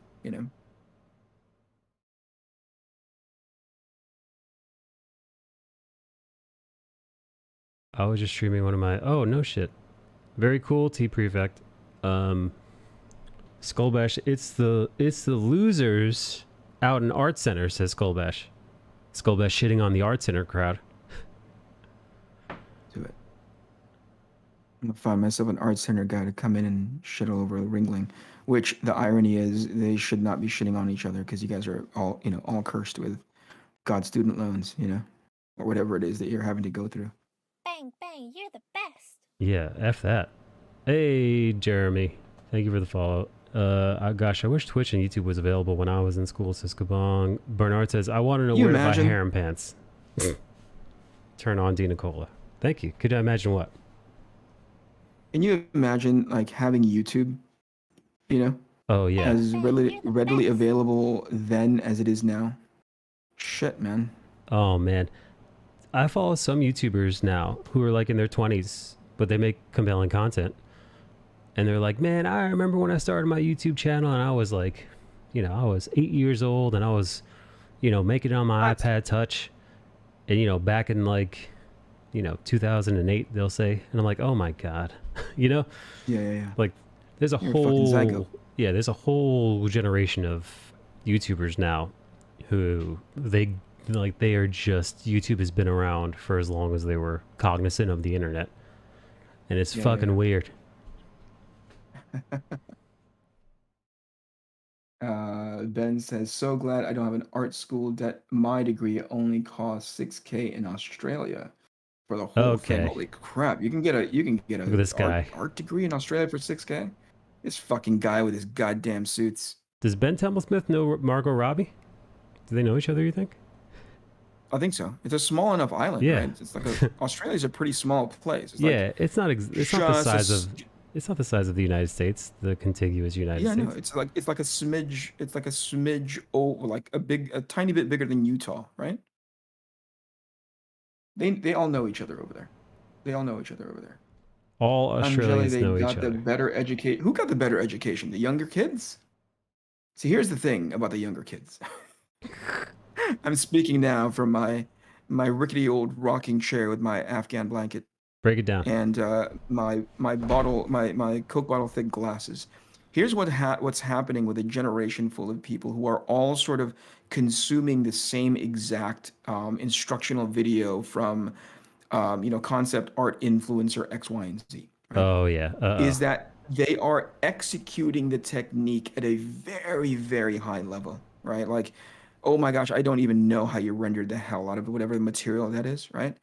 What they don't have is a critical thinking to do it on their own of why they're actually doing those things.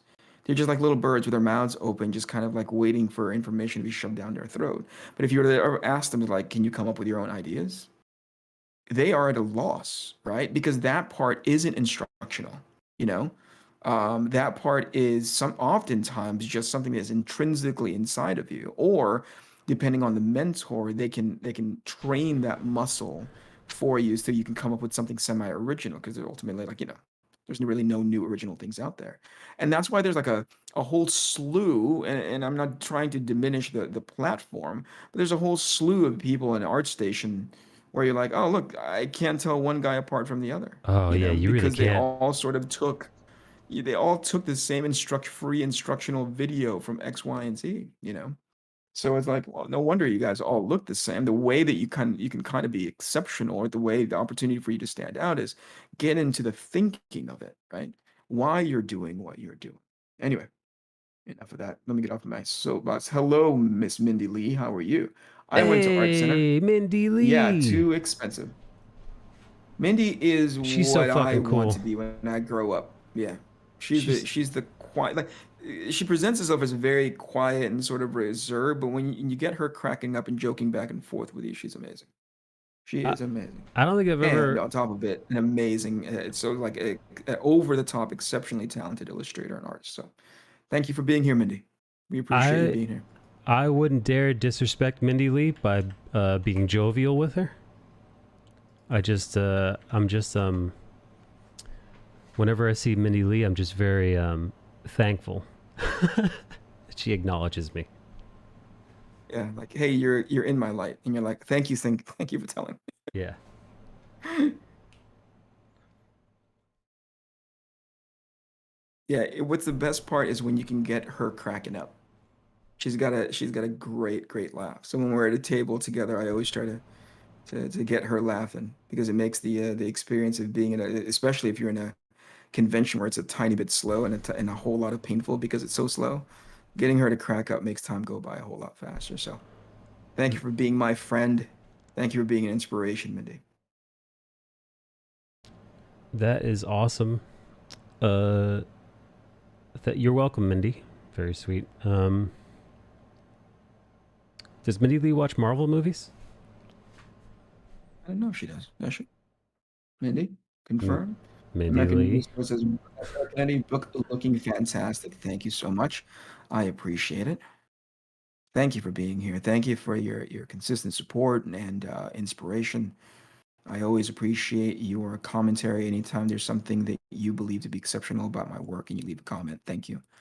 Thank you. Thank you.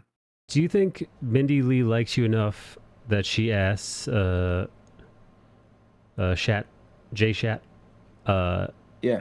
to sit next to you? No, I think it's in Mindy's I think it's in Mindy's. If she were smart, she would get me as far away from her as possible at a show. I am just the most useless table mate, table whatever, you know?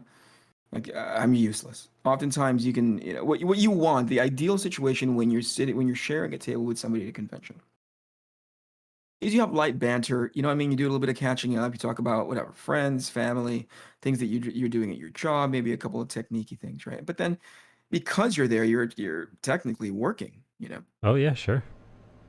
So you do the light banter, and then you get to the business of producing these commissions when they're asked of you. Yeah, it's commission And time. yeah, my fault is that I just talk Mindy's ear off, man. Oh no, It's poor Mindy. I don't let her get any work done, and and don't think I haven't recognized Mindy. Oftentimes, Mindy excuses herself and goes, "Actually, you know what? I'm really thirsty. I'm gonna go get some coffee," and then she just leaves. You know, I'm like, "Oh, okay, I'll talk to you later." She's like an But it's absentee her very father. well, she says, you know, in my opinion, it's her very polite way of just telling me to shut the fuck up. So she leaves instead of me leaving. You know what I mean? She's that good of a friend. Last time I saw Mindy Lee get up, she said she was going for a pack of smokes, and she never went back to the convention. She never came back. Yeah, she just, you know, walked all the way back home to California, wherever you went. Yeah, she And just that was kept where walking. was that, Mike? It was Chicago. Yeah, She just kept walking. yeah. I remember at Emerald City, I saw her get up, and she said she had to return some library books, and then she never came back. That's right. But she does that with every show, though. Yeah, I heard at C2E2 the time before that, she was like, you know, I've got a bunch of overdue Blockbuster video cassettes I gotta bring back. Yeah. Now, mind you, we hadn't seen a Blockbuster in forever, but we were like, no, absolutely, you go return those videos. She went to the one that's the one singular Blockbuster that's left in Bend, Oregon. In Oregon, yeah. Bend Templesmith, Oregon. Get out of here. Get out of here. Hey, there's Skullbash. Do all the There he artists in is. the We chat brought- know we- each other? Ben, do you know Mindy? Skullbash- Mindy, do you know if- Skullbash? They Skullbash, have to you Ben? know. They have to know each other's account, right? Wait, what They about might know Bernard? them in an ancillary. What about Bernard? Do you Everybody guys- knows Bernard. Do you guys all know Bernard Chang? He's over in my chat. Or do you guys know Domo Stanton? Sweetheart of a man. I like didn't all know the Bernard. artists to play together. You know, like it's our Eric. This is our own little. We're like the Russo brothers. How are we, the Russo brothers? This is Endgame, but it's artists. We're gonna make them No, fight somebody. Who are they gonna fight? we're gonna pick one artist, and they get to fight him the entire time. Who's the Thanos of the comic art community? You know, I actually don't answer that. No one By way answer of that. ball sack on his chin, I would have to say Eric Bono. Yeah, in voice alone. Wait, I'm not at the cool kids Voice table, alone. says Bernard Chang. Bernard, Chang. you are the cool kids table. Bernard, you're the only cool professional artist who's hanging out. You and Domo. You and Domo are the two cool artists who are validating my Twitch channel right now. Two Plenty artists for enter. Mike. One artist leaves.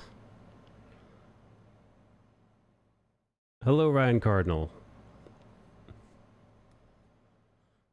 Oh, Hello. hey, congratulations to Ryan Cardinal for crossing that amazing line of funding his book. Hey, congrats. Congratulations to them. That takes a lot of work to do, man. So congratulations for reaching that finish line, flying colors. You can be proud. Stand at the podium, young man. You won. Oh, you know who I did get? I got a chance to meet when I met Bernard. I got a chance to meet the incredible Sean Chen. What was he like? A You can fucking be honest. You know sweetheart. Bernie's here. I made an Oh. ass out of myself because I said one of the first things I said to him. I said, "Sean Chen, I thought you were fatter from your photos." Did you really say, I- Sean Chen, I thought you were fatter? Bernard can verify. I said that to him at a pizza shop. Bernie? I'm such a fucking ass. Bernard lost. Why are you like that? I What are you don't. I doing? don't know, man. I got no filter. Do you think they're Such just a charming? No, it's not. It's off-putting and a rude. As It's as abrasive. it's coming out of your mouth, you understand that it's not gonna land all the time, right? I mean, as a matter of fact, to say that it's not landing all the time is giving all this like giving it way too much credit. You know that most of the time it's not gonna land well. Has it ever landed well? Has it ever put you in the good graces of somebody who you just met and you make a comment about their weight right away? I think Bernard enjoyed the comment. Well, because it wasn't directed at him. God, Bernard. He said, "I thought you was obese." I didn't say he was obese. Oh, did you say it I like didn't say that? I thought you were obese. So, listen, who am I gonna trust? Who am I gonna trust? Am I gonna trust you? Am I gonna trust Bernie? uh, I think I'm gonna trust Bernie. Bernie, did he really say that? Did he say I thought you was obese? Bernie, Because get I a can voice hear chat. Mike say it out loud. Oh boy.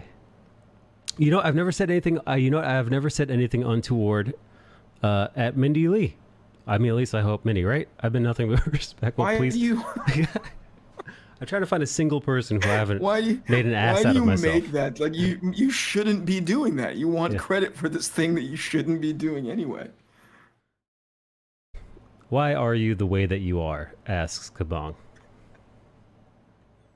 Oh, Ryan Cardinal's thanking you, Eric. You helped to blast it past that line, and I'm extremely thankful. Now on to the next Listen, goal. you're giving me way too much credit. There's no way for you to prove that that was me.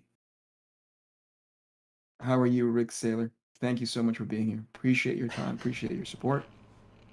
SDA, hello. Ryan Carlin says, thanks, Eric.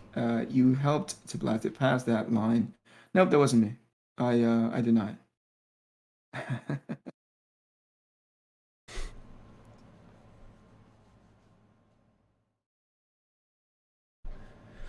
Yeah, I've got a question. Are any of you beautiful comic artists doing New York City Comic Con?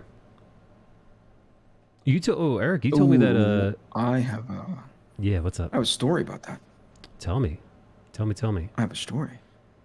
I'm hoping that he doesn't think that I'm speaking out of turn or like what do you call it? Like I know that Jeff DeCal Ooh. canceled. Yeah, you're talking about JD.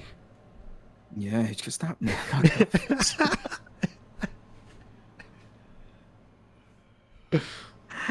the idea. The idea. That's so stupid. The idea of being in an indoor show in which there is, draconian steps in. It's like the understanding that the reason for it is it's a utility to provide, a certain measure of safety from the attendants. Jeff understands it, but the experience is what he's like. This really sucks because part of the joy of and I can relate to him. I can relate to his position, which is part of the joy of being at a show is being able to talk to people about whatever it is on their mind. If they're talking to you about your work, if they're asking you about your originals, if you know what I mean, just the chit chat Yeah. of meeting these fans, because typically you work in, most artists work in a vacuum, Yeah. and so he'd experienced a version in which he went to a show. I think he mentioned it was Dragon Con or something, that it was just really not fun for him to be at because of all those restrictions. So, to his prerogative, he said, "Okay, I'm not going to New York Comic Con." Which is unfortunate because that guy's a real talent. Jeff Oh, DeCal. absolutely, absolutely, he's remarkable. Did I already say hello to SDA? Hello, man. Yeah, because Jeff DeCal mentioned this because he did Florida SuperCon, which is also run by Repop.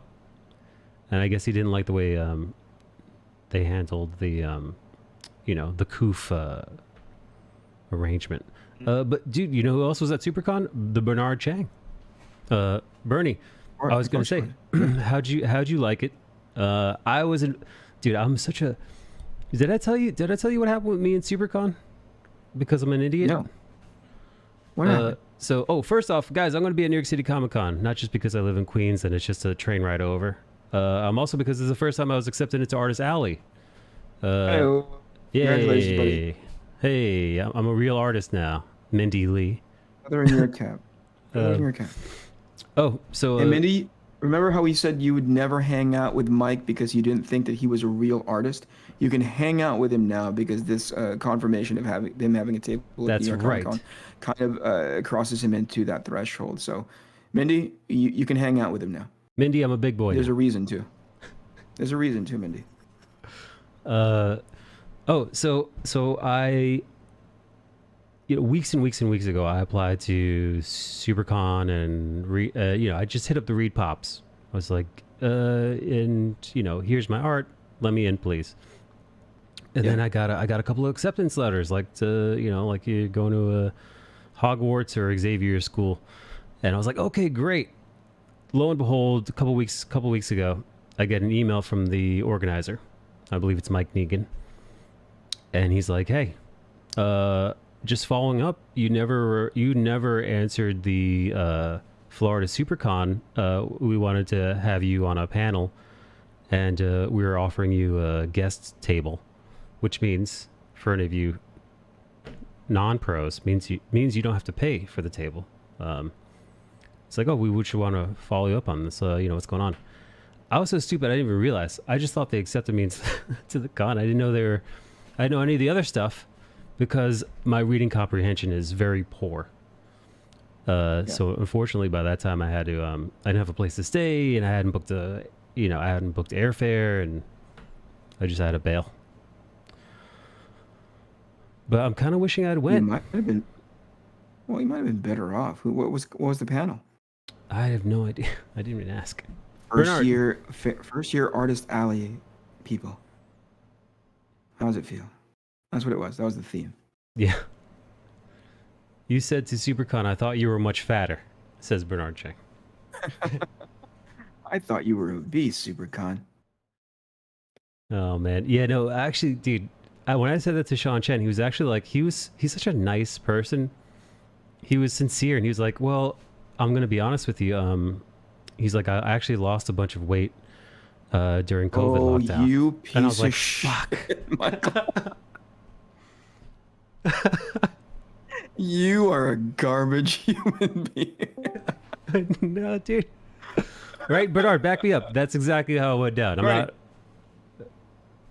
Oh, Hey, Bernard. Bernie, yes. how do you hang out with this guy, Bernie? Sean?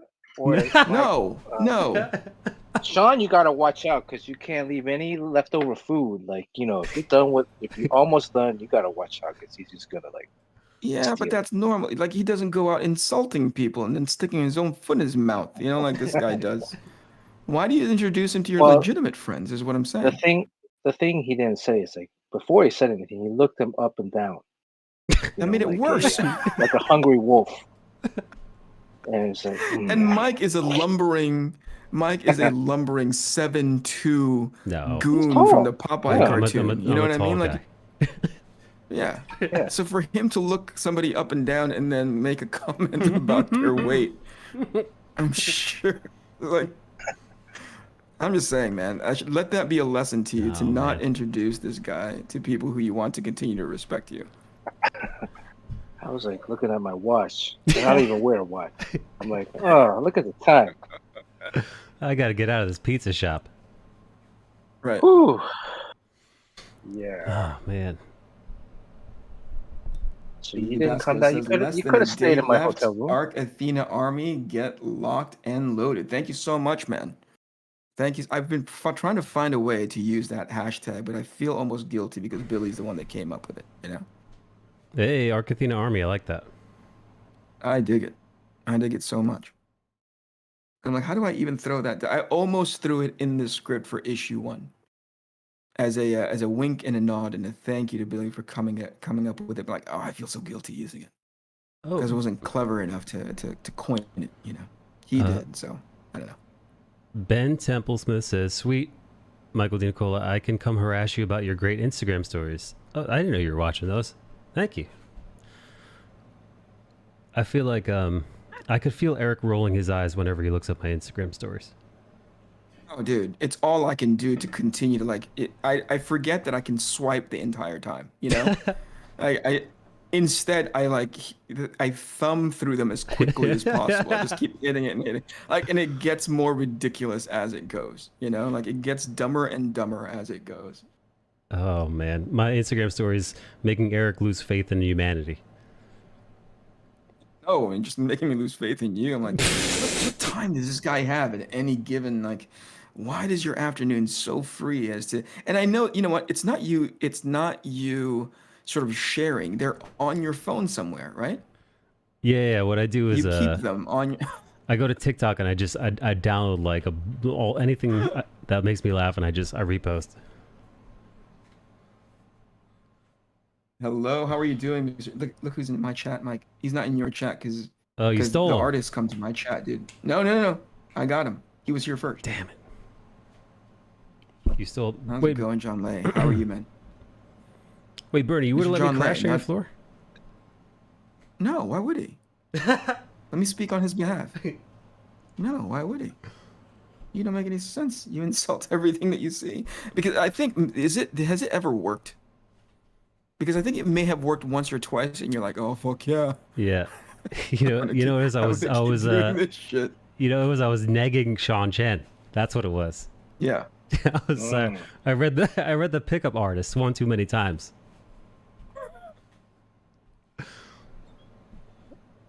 But you didn't isolate him from the group. That's what you're supposed to do. Oh my god, dude! Right? That handbook reads like what, the Cosby's Guide to Ladies. Neg. You're supposed to isolate him and then run a couple more, a little bit more, demonstrate the, what is it? Indicators of high, worth, social value, something like that. Right. Yeah. Yeah. I forgot. Disclosures, don't give Billy too much credit. His head is big enough already. I've never seen his head before. I'll take your word for it. Bullet Ninja Hagelman says AAA Army. When I hear AAA, I immediately think somebody's somebody's coming to fix my car. Honk honk. Somebody is my battery has died. I left my lights on in the parking lot while I was at work, and I need to call the AAA Army. So it's a weird association. All right, Bernie, have you learned your lesson? Have you said to yourself, you know what, last time, that's it? Well, No more New York Comic Con is coming up, so yeah. Hide your kids. I mean, who else can I introduce him to? I mean, what? Only the people question? that he doesn't The like. answer is like everybody, like a lot of people you could introduce him to. Bernie's just like, who don't I like? Dina Cola, come here. Come here, you flower hat wearing goon. Get over it. Are you in Artist Alley? Yeah, shockingly. Do you know He's what? in the, you know he's what? in what the table? garage. I don't know what table. He's by pillar. He's by pillar D 223. Yeah, probably Okay, like I'll right. Set up a little tiny card table. Yeah, I'll I'm make like, sure to avoid that area. they probably got me outside. You gotta leave these two doors. You'll find them in the back.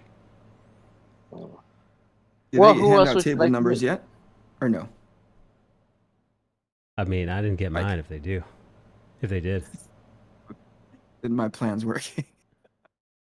I don't You don't think want that they've guy in actually. your organization. I don't think they've actually handed out any of the table stuff because a friend is an exhibitor. They haven't figured out the booth numbers yet because they're reconfiguring the show floor. Oh, the space, right? Yeah, to make it more accommodating for COVID. Got it. I'll look for Michael You have a Nicola by table. the bathrooms. My table's gonna be in the bathroom, one of the stalls, the handicap stall. It's one of the stalls.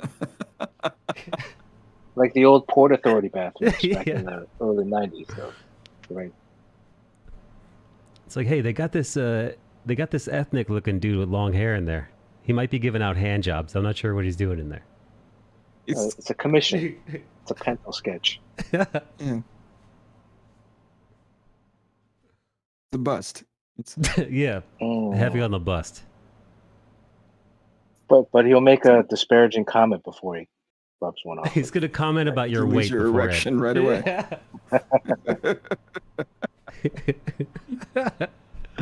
Poor Sean Chen. God damn it. He's such a nice person. Yeah, Did you he's like apologize? super nice. Did you apologize? No, I didn't realize it until after the fact how rude it was. Were you thinking about like were you laying in bed and like fuck man, I feel bad. No, I only did What cued you in that it was rude? just about 10 minutes ago telling you guys out loud. See, you had zero concerns or reservations about it, yesterday and leading into yesterday, right? From the time that you said it. Yeah, no. And then you say it out loud just now and you're like, oh, that makes me feel really bad. I was like, oh shit, I did that. I was like, hey Bernie, remember when I said this thing? Oh, fuck, man. It was very nonchalantly. I think we just walked in. They were already sitting down at the table. He was eating. And like the Zapruder, what is it? The Zapruder film? Yeah. And frame by frame as we sit down before our butts even hit the Billy the says, cold you've seen my metals. fat head, Eric. You gave me $100 for my Arrow 15 pick last year. It's been a while. I can't confirm that. That probably wasn't me. Hey Billy. Oh hey, Yeah, John Lay's here. There's Hey no John. proof that was me. That's what I was talking about, dude. I said I'm the cool guy that has all the artists in my chat, and you were like, you Yeah. stole them. And I was like, no, I'm not talking about Bernard Chat. Oh. I'm talking about the Did John Lay. John Lay, dude, the Billy Vietnamese go to Art sensation. Center? He's what now? Did Billy go to Art Center? Billy, did you John go to Art Lay Center? go to Art Center? Either of them Billy go to did. Art Center. Billy went to Art Center. I don't think so. I can't speak for them. Shall be no giving away my fat face in the uninitiated. What? And all right, let's. I'm getting a high sign from the lady The producer. to say, the producer, yeah, saying like, "Are you almost done?" Wrap it up. Yeah, that's my that's the the clicking red light in the background. If this, excuse me, this is the that's the clicker. If this was a boxing match, we're down to the last minute, you guys, in this round. All right, I think that's it for me. That is it for me, Bernie. Why is too. it that you and I get an opportunity to hang out no more than 10, 15 minutes at a time? What is it about me that you don't like stepping into it, right? You only come in right when you know I'm about to fucking leave. What is that? What have I said to you? I have impeccable timing. I know. I just want to make up with you now, is what I'm saying. I want to find a there's way an- to get your trust back. It's an app called the Eric Canetti Avoid Eric Canetti app, which Yeah, and there's a calculates. countdown. There's a countdown timer. Yeah.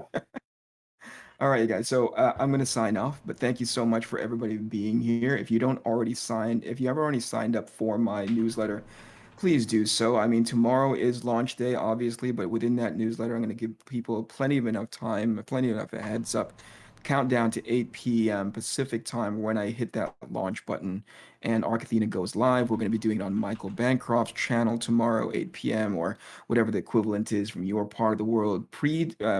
An hour before that, I'm going to be on Rob the Replicator Arnold's channel, talking with the Arc Athena team about our experience, and hopefully we can get a few laughs there as well.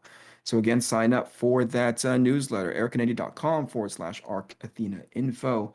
If you're not already following me on my social media, you can go to both Twitter and on Instagram under @EricCanetti. If you can, please hit the like button on this video and subscribe to my channel here on YouTube, youtube.com/Eric Canetti. Thank you so much, Michael DiNicola. You're welcome. I appreciate your company. I appreciate all your hard work in the campaign. We're going to find out tomorrow how it all shapes up, buddy. So Hot dog.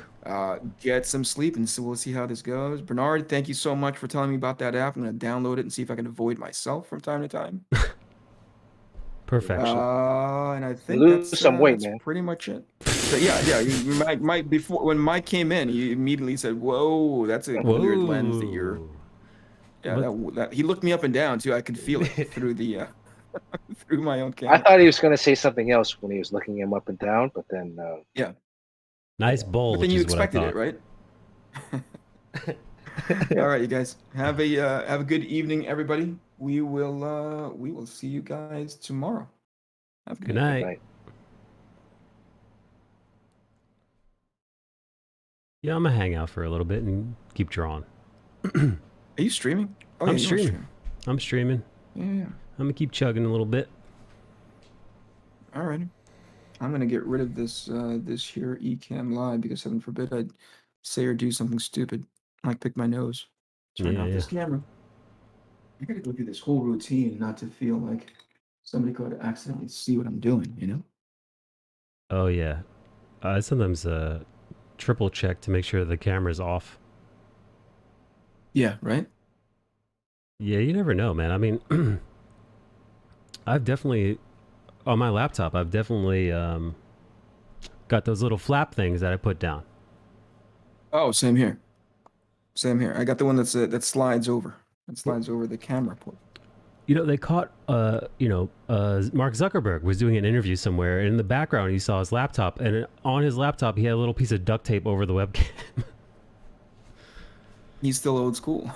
He was like, Yeah, I'm not buying yeah. some Amazon implement. This works just as well as any of the. All right, what am I turning off? What other shit am I turning off here? I'm gonna quit this, Hey, Skullbash. and I'm gonna excuse myself, man. You guys have a great evening, Bernie. Always a Good pleasure. night. Good Mike, night. we're gonna see what happens tomorrow, buddy. Oh, tomorrow's gonna kick But ass. regardless of outcome, thank you so much for all your hard work, dude. You're welcome, man. My pleasure. Oh, dude, I updated the thing. Give it a Oh look. yeah. I'll go check it out. Thanks, Yeah, man. you're Have a good welcome. night, everybody. Good Talk to you night. later. Bye bye. Hang on, let me move us over to the pop us over to the live section. Hey, Bernie, how come you're only doing 2 days at New York? I gotta come back and work. Oh, So, yeah, deadlines. yeah.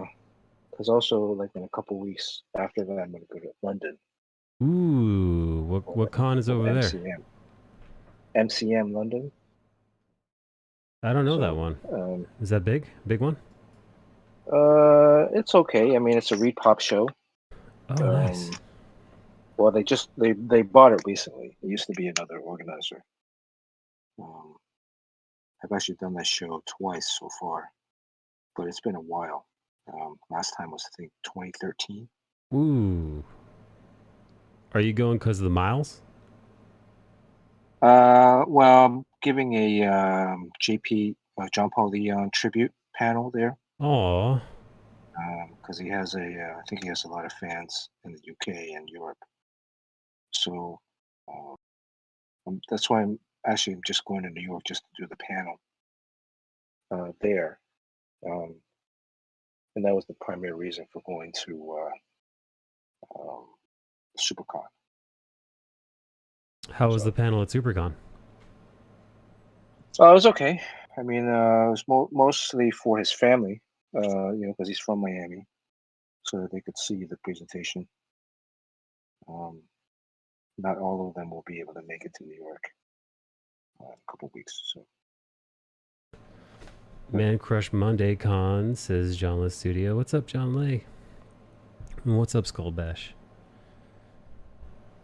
Oh, actually, I didn't know John Paul Leon was from Miami. yeah, we went to. I mean, we grew up together. Kind of. We met in high school, so we've known each other since 10th grade. That's so crazy, man. That's so We cool. both started comics around the same time. He went to School of Visual Arts, SVA, and I went to Pratt. So, yeah. Skullbash says I would have gone to see you if I knew Bernie.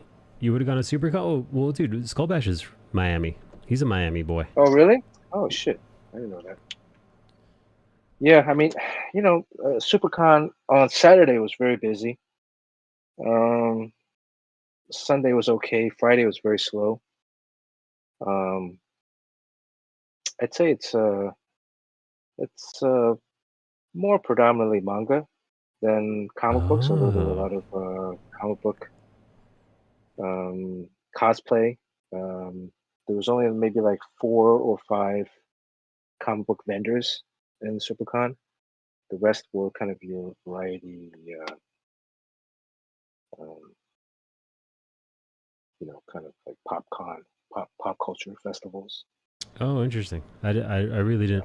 I knew nothing about SuperCon because I'd never been. I've been to MegaCon, but not SuperCon. Yeah. Yeah. Actually, I've never been to MegaCon, but like Florida's a weird crowd sometimes. Um, there are a few collectors, but it's not like New York. New York has definitely a larger, longer history um, when it comes to comic books. Um, but it was still good. It was still fun. Uh, what's his name? Jeff was there. We chatted a little bit. Uh, Jimmy Palmiotti and Oh yeah, Amanda sure. Connor were right next to me. Uh, I sat next to this guy Marcus Williams. I'm not He has familiar with him. a book called The Tuskegee Airmen. It's a pretty good book. Another comic book artist, and I mean, Artist Alley was one, two, three, four, five or six rows. Um, of course, it's off on the side, but it was still a pretty good contingency. Chad Harden was there, who was the artist on Harley Quinn, and I think Afua Richardson was, along with Amanda and Jimmy, were the marquee um, guests. I was kind of a last minute invite. Um, maybe I took your spot. You know, it's funny. That would have been funny if that was the case. I doubt it though. I mean, because I really just wanted to go to uh, give the panel, Yeah, of course, and man. yeah, and it's all. I mean, it's my hometown, but uh, and it was a nice show. I mean, they put us up in a hotel right across the street, so right on the beach. Um, it's Miami Beach. It's not South Beach. It's Miami Beach. Um, but it's lively. But I didn't really go. I mean, after the show, I just went back to the hotel room. Um, I'm getting old, so I usually get kind of pooped afterwards. Sure, sure, Eat sure. eat dinner and then I'm out. So uh, yeah, Is New it York Comic Con. Hmm? is it hard talking about your friend who's gone? It's kind of difficult at times. Um, it's still affecting kind of my work. Oh, sure, man. Uh, I can't. I honestly, I can't imagine. yeah, it's still been difficult to work because I sit here and want to pick up the phone and call them. Usually we talk quite a lot while we're working. Um, similar to like just streaming, but we're just shooting the shit, Yeah, talking yeah, about yeah. stuff that we've seen, um, or giving feedback to each other's work, or just whatever. And now that part is gone. It's been very difficult to refocus.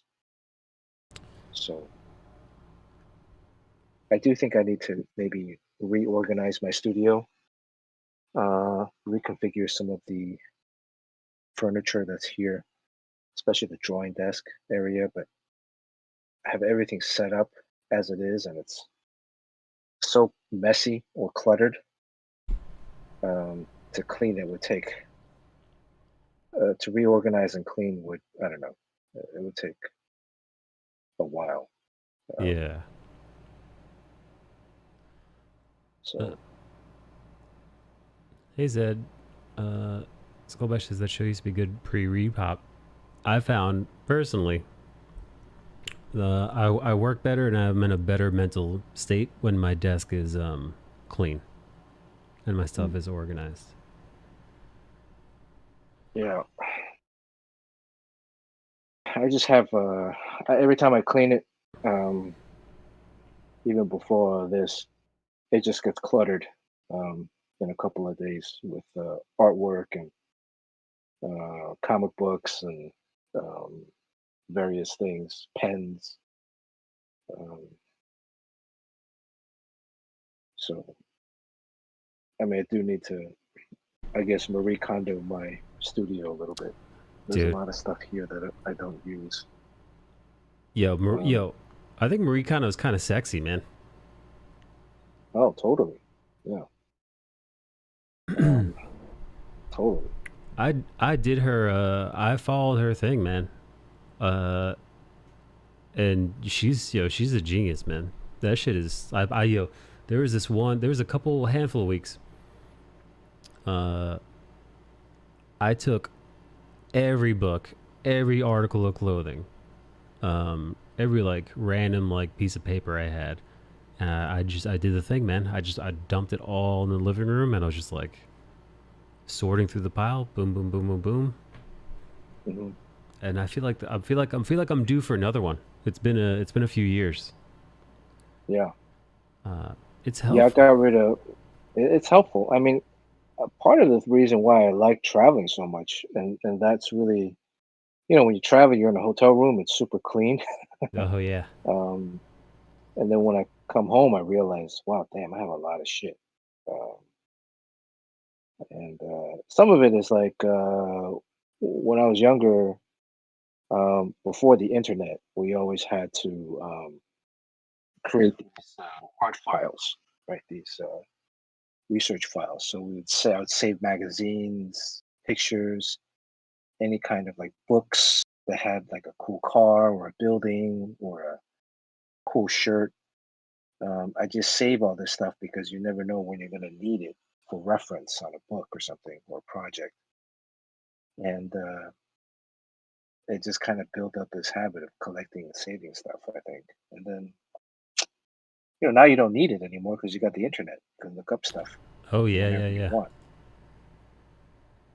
But I have I have all these comics around. I have all these books. Um, yeah, Do you have there's a. like? Oh, go on. Hmm? No, go ahead. No, I was gonna ask you if you have like a favorite like reference book or comic or like do you have like a go-to set of books that they make you No, happy? not really, not even. Um, I mean, every now and then I'll find books. I'll clean up every now and then and move stuff around, and I'll see some books that I used to collect or read, and I might flip through it, but um, nothing that I kind of go to or fall back on. Everything is. I just try to keep as contemporary as possible in terms of the work. Um, I don't look at a lot of old stuff that I've drawn. Um, I don't hardly read any of it anymore um, because it's just all work in the past. So, Interesting. but there's just a lot of like drawings or paper or half drawings. I mean, the last few weeks I've been working on this one cover, and I've drawn it maybe a dozen times already, over and over again. It's become a pain in the ass, and I finally have to finish it because it's What's been due. what's going on? No, it's just I don't know, creatively. Just reach a point where you can't really. I can't pinpoint what I'm not happy with, but I know that I'm unhappy with it. Mm. Uh, and on one hand, it's good because it's a sign that hopefully I'm improving. Um, so that's why I'm like not satisfied with it. But the other side is I can't pinpoint exactly how to resolve it. If that Damn, makes man. any sense. It's kind of So it's kind of comforting. Um, how do I say this without sounding like a complete asshole? It's comforting to me to know that a professional of your caliber still bumps into certain creative blocks. I don't like that mhm. you have a creative block because you're my friend and it's difficult, and I don't like that for you. But in the same way, it is nice to know that you you know, that particular struggle is one that, you know, Oh yeah, we've all we're felt. gonna have to go through. Yeah, everybody's gonna have to go through it, and I mean, I'm sure this will not be the last time. I hope this will not be the last time, um, because again, it's just the indicator that your eye is seeing stuff that you could not see before, but yet your ability, your hand or brain, has not reached the same point in terms of rectifying that or Mm, resolving that issue. And hopefully, at some point, um, you know, be able to get over it. Uh, I just hope sooner than later because this covers, dude. Um, can you say and what I kind of need to. cover it is for? I'm working on the Monkey Prince. It's a new book for DC Comics. Cool. Uh, doesn't come out till next year, but I have a bunch of other stuff I gotta plug away on. So um, I don't have any more time to be spending on this. And there's part of me that wants to make it perfect, um, but another part is like I gotta at some point continue to move forward. Um, Maybe there might be additional time to revise it later on, but um, for now, sometimes when you work on something, you've been working on it for so long that you're kind of blind to. I Yeah. wonder, like, Skullbash has any of this. He ever kind of goes through any of this stuff. Skullbash, are you in here? Do you have any of these struggles? He probably doesn't. He's like, what Right. struggles? It all just comes out 100. It comes out 100% done, 100% This of has the time. happened. Yeah, I mean, this has happened before too. And you know, ironically, I used to talk to John Paul about this stuff. We Oh talk man. about it all the time, and he'd go through this stuff too as well. And the one thing that he got out of it was that his former teacher, Walter Simonson, would tell him that this is actually a good thing, and that it means that you're continuing to improve. So um, your your skill set hasn't caught up to it yet, Right. but um, hopefully. I mean, this is the thing where a lot of times when you first start out, we're amateurs. When they're starting out, they're not sure. They get frustrated with the work. Right, drawing is very at times very frustrating, and you're not sure how to correct whatever frustration you're going through because it's just not looking right. Um, and oftentimes, this leads to people quitting um, or stopping and taking something else up. But as a professional, you don't have that option. You No, have not to at all. keep you have to keep plugging away. So, and it's not really like I mean, it's just really like sometimes for this, it's just this one piece. There's just something about it that I'm not liking, and you know, whether I can put my finger on it or correct it, or it could just be that I've been working on it for so long that I'm just blinded to um, whatever is the deficiencies.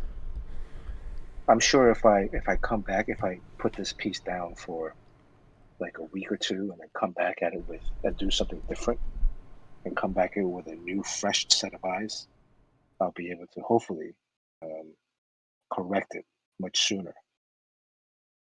There's other techniques that I employ, but um, also like asking other artist friends, like, hey, what would you do differently about this? Do you see anything that you might, you know, uh, I'm kind of stuck. Uh, do you see anything in there? You And ever you ever ask Sean Chen? Oh yeah. Every now and then I'll send him stuff. Um, today actually I was just talking to Jim Chung, Oh, sure. and we send each other stuff often. Sometimes even if you might not have anything you're not necessarily happy with, it's just kind of just get another fresh pair of eyes on it. Sure. Yeah, man. Might be able to help give you a little bit of pointers that you couldn't see before. So Pink says, I get frustrated drawing all the time. I'm pretty sure I'm just too critical of my stuff, but it is what it is. I mean, that happens too. yeah. I think there is this, to what Bernard was saying, there is this kind of moment where your eye becomes more, how do I phrase this, advanced. You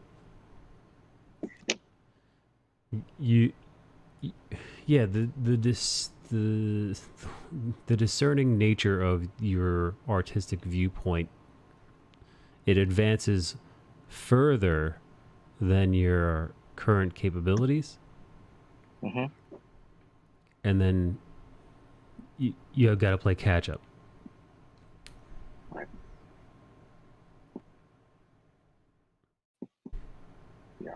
It doesn't happen as often, thank goodness. Yeah. As maybe when I was younger. And when you're younger, you're also wanting to rush to get to certain things, and as a more seasoned professional, you learn tricks of the trade that help you combat some of these things.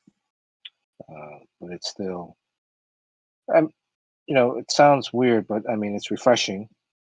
It's frustrating, but it's refreshing in that I try to look at it with from a positive perspective, and that still getting better. Yeah. Just haven't gotten there yet. But hopefully sometime soon. Of course. I just keep plugging away. Of course. So No, man, listen. You've been down this road before. Only a matter of time before you kick all that butt. right. So what are you prepared for New York Comic Con yet? You know what I got to do? I want to have like a bunch more originals to sell, because I know that's that's one of the things New York is known for. Right. The people who have interest in collecting original art, and the numbers for that are way, so like like I sell prints, and I've sold stuff like stickers and stuff before, and those things are nice, and those a reasonable price point. You walking away with a bunch of $10 prints is awesome. But the thing about guys, think about it like this. You could sell 20 $10 prints, or you could sell a commission, for for the same amount of money. So yeah, I want to beef up my portfolio. So I think in these next few weeks, I'm gonna start live streaming traditional art making. Yeah, that's good. I mean, killing two birds with one stone, right? You're Yeah, getting streaming content, but then you're also generating pieces that you're going to be able to offload or sell at the show. here's hoping. Uh, do you ever sell any of the art prompts that you guys do on your show? Right now we're doing claims. I also give away some stuff at the same time. The claims so far have been for donations Okay. to like nonprofits. I think eventually at some point. Um, if we can build up the viewership, which has been kind of stagnant the last few months. But I attribute that to me not the last few months since John Paul has passed. I haven't been very regular with the streaming. So it's hard to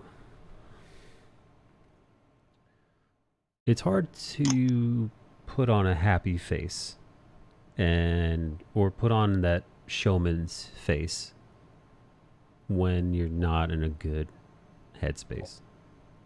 Yeah.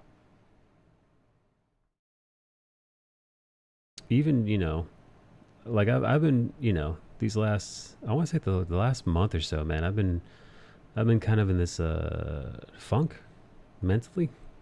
I wouldn't say it's depression or anything, just a kind of a lull in the old brain. And like I've still been drawing, but not like I don't feel that that oomph, that je ne sais quoi. It's been missing. So like, the other day I sat down and I thought, what am I gonna draw? And then I was like, what the fuck is the point? Like everything I'm drawing is shit. So you get kind of down and you're like, oh no, let me get some work done. Or somebody's like, I got a commission to finish, or I've got to prep for New York City Comic Con. There's always something to do, so you don't generally have a time to like really sit in it all that much, but it's still there. That whatever you want to call it, and it's tough. It's tough to get on stream and to have that energy, that high energy, and be compelling and funny and irreverent and silly and comical and all that. It's kind of tough when at the same moment, it's almost like your light has been dimmed a little bit. It's tough to pretend it's tough to pretend that it hasn't. Wow, this is a really dark stream now.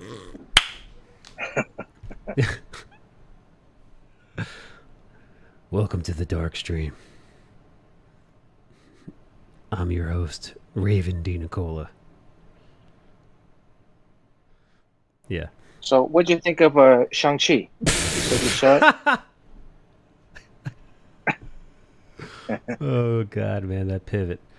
Yeah, no, listen, and I was honest. I'm happy to eat the crow.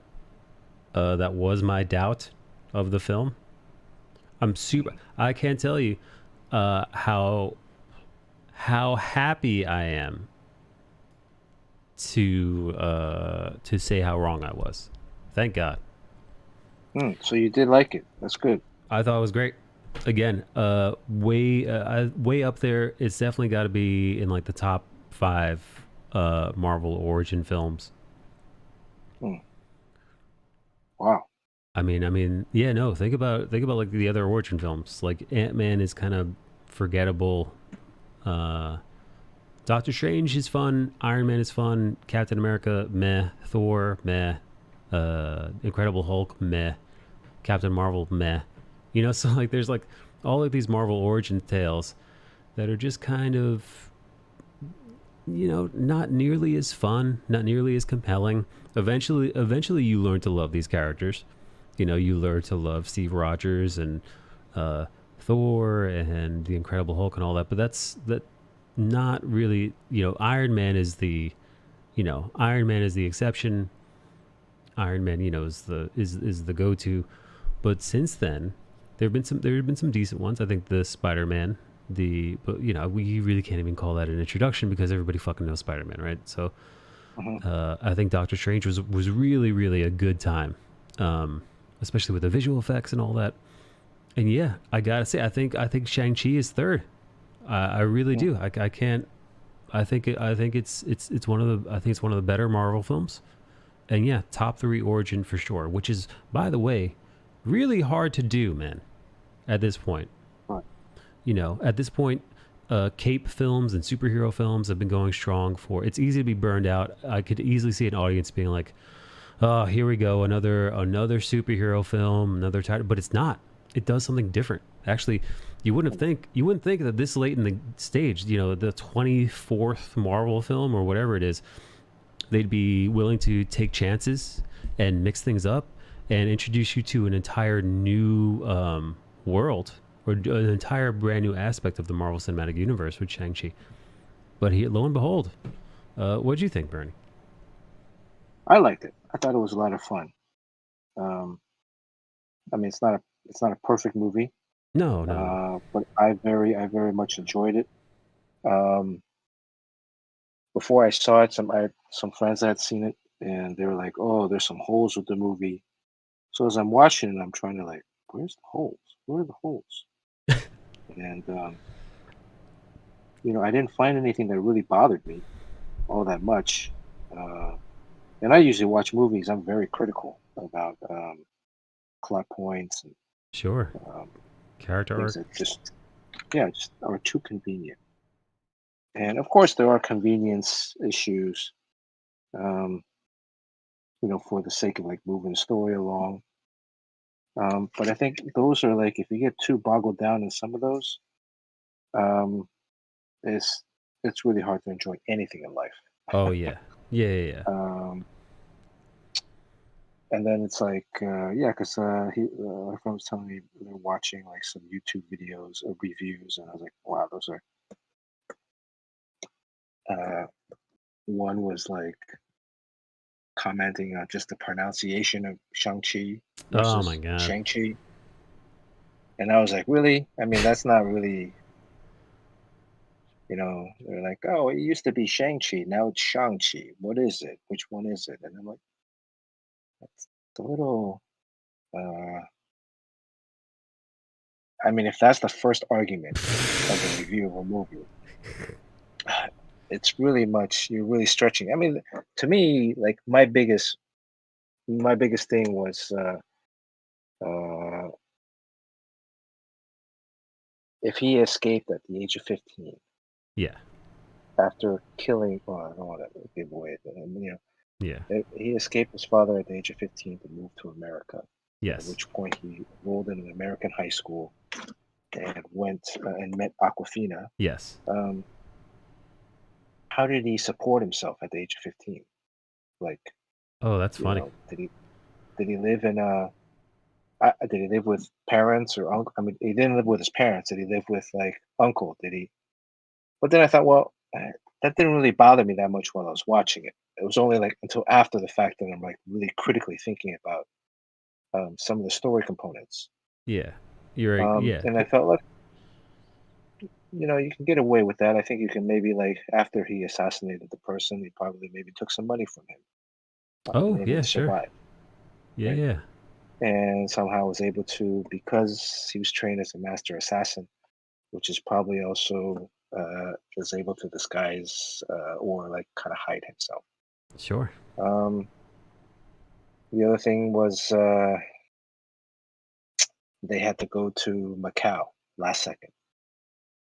Um, if he did hide from his father and create this whole new identity to go along with how did he survive since the age of 15 to 25 or so, mid to late 20s. Um, how did he get a passport to go back to Macau? Uh, because he's on a commercial plane.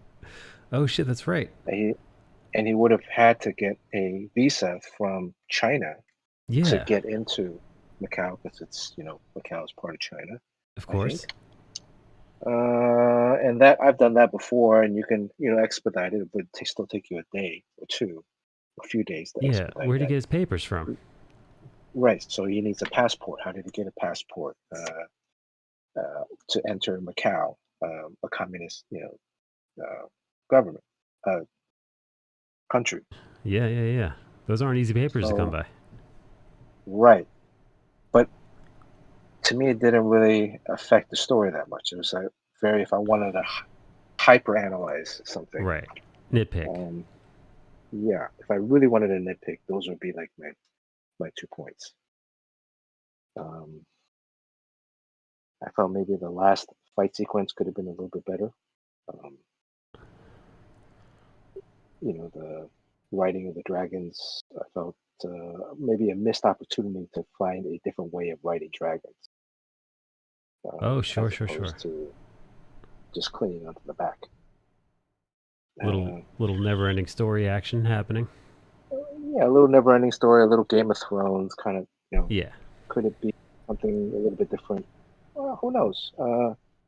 But it still didn't take away from my overall enjoyment of the film. And there were a lot of good lines in there. I thought there were good moments, happy moments, sad moments. Dude, Uh, I loved seeing Wong show up. yeah, I love that whole fucking scene, and also I too love that line, by that comedian. always bet on Asia. Yeah, that made me fucking laugh out loud in the fucking theater. Yeah, he was great, Ronnie. Yeah, I mean, I'm unfamiliar with his comedy. I've seen him before. Mm-hmm. Fucking hysterical in that movie, which is hard to do. He has is it a Netflix special? It's good. Yeah. I'm gonna have to check that out. And yeah, I mean, you can play it while you're like working, and very enjoyable. So I don't know. Everything else can be nitpicked to death. At the end of the day, it's still a very enjoyable movie. One that I would go back and see again. Ditto. If there was another group of friends that hadn't seen it and they wanted to go watch it, I'd go watch it again. Yeah, my friend actually bailed on me. Remember, I told my Chinese friend Jimmy Chiang. Oh right. I was like, you didn't go? he started freaking out about COVID. He started freaking about COVID because we're having we actually get I live in Flushing, so there's this really fucking bomb ass a couple blocks away Korean fried chicken place. So him and I are having we're doing a double date. I got my lady, he's got his, and we're chatting. And his wife, also Chinese, Jenny. She is pumped. She's a big Simu Liu fan. She thinks he's handsome.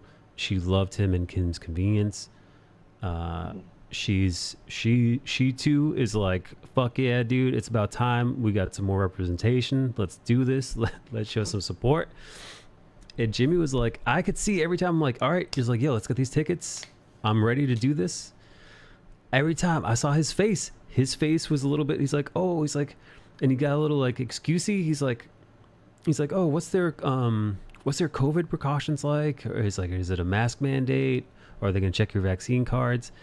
And then me and my lady were like, I think he's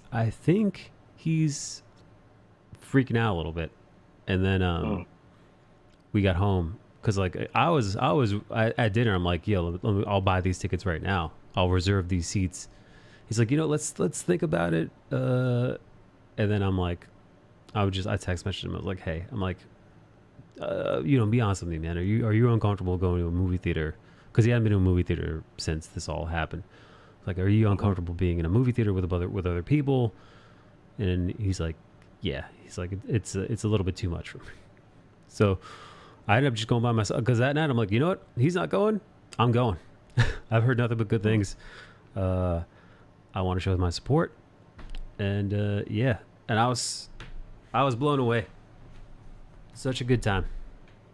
Yeah, it's understandable too, because I went to see it the last showing on Saturday night at the Premiere Theater, so you could select the seats. So for me, at least, I could select the seats and see, how many people are close to me. And I think they had allocated. You can't sit exactly right next to someone. Yeah, they give you a little space. There's always an X. Yeah, they give you a little bit of space. So, I can still get the caution in terms of going into those spaces. Yeah, sure. People are. I mean, this past weekend at SuperCon, I'm in Miami. You're like always, you're around constantly around a ton of people. Some of the people aren't wearing masks even inside the show, or it's like very loose, hanging off the face. Um, Miami's not. I mean, Miami is like Florida's a hot spot for it. Oh yeah, Um, Florida's like teeming with El Kufe. yeah. So I mean, I came home over the weekend, Sunday night. Yesterday, I went got tested, and everything's normal. So just to be extra cautious, but um, I get it. Um, Yeah, sure. Listen, now I get it, man. I think the numbers it said one in every 500 Americans was there's been a death at this point. mm, yeah, it's crazy. Yeah, no, man. Dude. People are still ending up on ventilators and still regularly being unalived by this. So I get it, man. That being said, I fucking love going to the movie theater. It's one of my favorite things to do.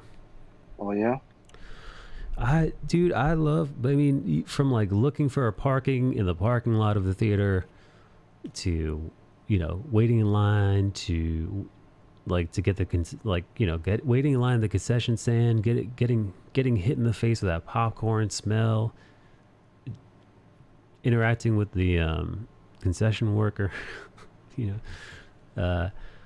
asking them if they like the movie. I'm that dickhead. I love it. It brings me joy, as Marie Kondo would say.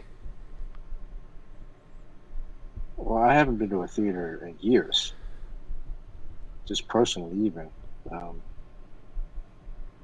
even pre-COVID. Really? But it was a nice experience. Did you go with anybody? No, just me. Yeah, it Oh was kind man. of a last minute. I was planning on going Sunday during the day because I figured it was Sunday morning Yeah. that there'd be less people Sunday morning. Oh But sure. then I looked. I was like, oh, it's Saturday night. Let me just check right now and see what the situation was. And lo and behold, it wasn't like super full. There was still a lot of empty seats. And I said, why not just go now? Yeah. Man. Man, you know what? If you didn't live on the other side of the country, I would have been like, hey, let's do it. Yeah. Let's mix it up. I mean, the last time I was in New York, we went to the Ali Wong show concert, Oh, that must have been a and that blast. that was a blast. But that was also like in a freaking auditorium concert hall. And but if you're afraid of COVID, that would have been that was a packed show too. It's a Oof. great show. Um, She's fucking but, hysterical. God damn. yeah, um, we actually got to meet her afterwards too, which was great. Wow. Oh, you know what? That's right. I So saw that on your Instagram. I was super jealous. yeah, I that remember. was I all remember seeing that. courtesy of Cliff Chang. Yeah. Wow. Paper Girls Cliff Chang? Yep. How does he know Ali Wong? Oh, well, I don't know if I can say. Oh, okay. Personal reasons. No. So, but it was cool, man. Yeah, I mean, when we're waiting, it was like raining. Cats. Hey, by the way, did the rain affect you guys, or I mean, the storm? Did Not you get in me. trouble? with the storm? I mean, unfortunately, there was a bunch of people that killed a bunch of people in New York City. Yeah. Mostly, I think it was people who were in their basements. Um, Mm. there was a story of one guy who died. What ended up happening was the flood. It came quick and caught a lot of people off guard. And people's basements went from a little bit of water to waist deep to neck deep water in a matter Yeah. of minutes. So what happens is people keep a lot of valuables in their basements, so the water levels are rising. This guy, homeowner, he's telling his wife, he's like, all right, we gotta save some of the stuff. I forget what it is exactly. So he runs to the basement. She's like, get back up here, get back up here. As he's carrying stuff up the stairs, the electricity, it goes out.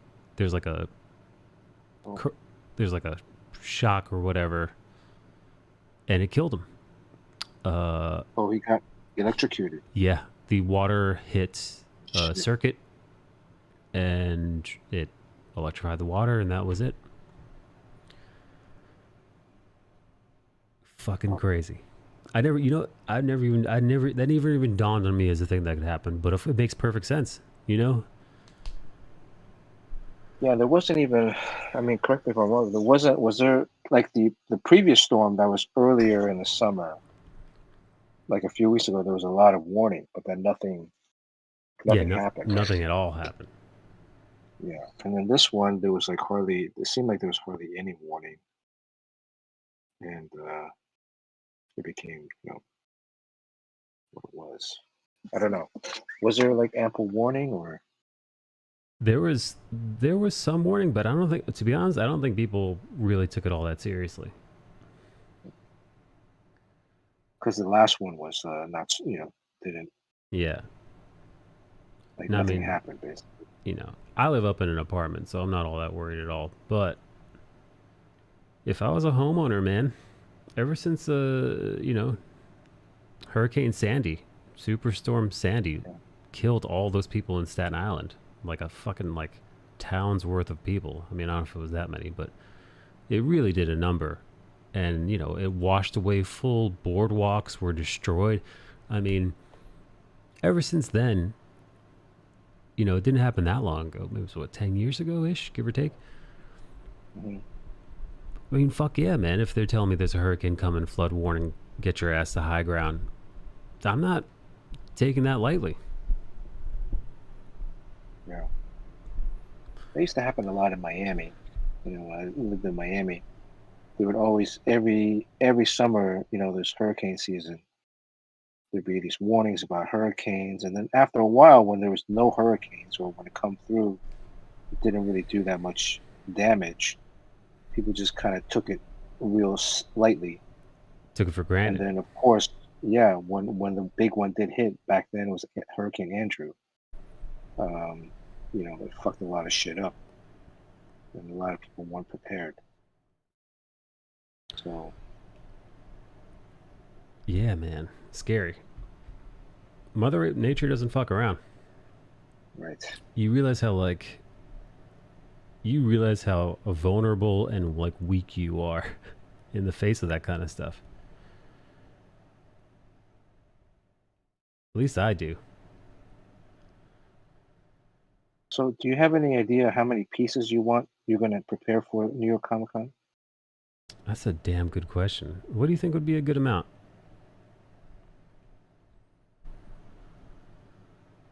And it's how many days? A 4-day show? Yeah. How many days? It's like at least 14 days between now and the show, right? Yeah. I would say, can you do 14 pieces or a dozen pieces? Yeah. I think that seems like a fair goal.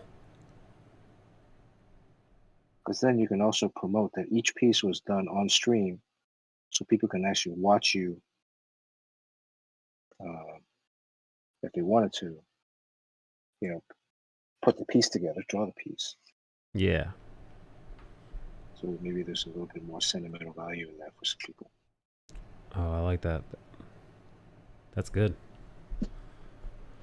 That is good. What about sketchbooks? Do you have a sketchbook from before last time? You know what? I actually made some zines. I made a few handmade zines that I sold. Maybe I should make some more. Yeah, I mean, just put a different cover on it. You ever do that? You ever make a zine by hand, old school?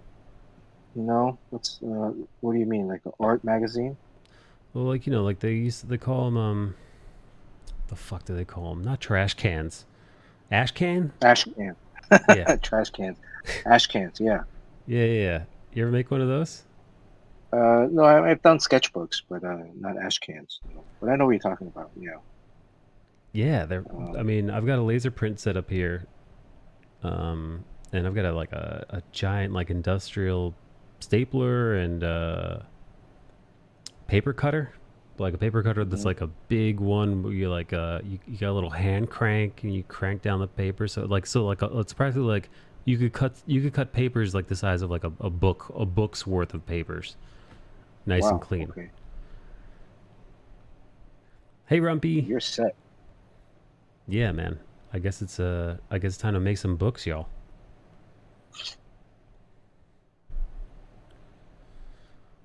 Yeah, I actually sold my last. I brought a couple to that con that we did together in Long Island. I brought a couple with me Mhm. then, not expecting anybody to buy them, but I had a handful left and sold out. Nice.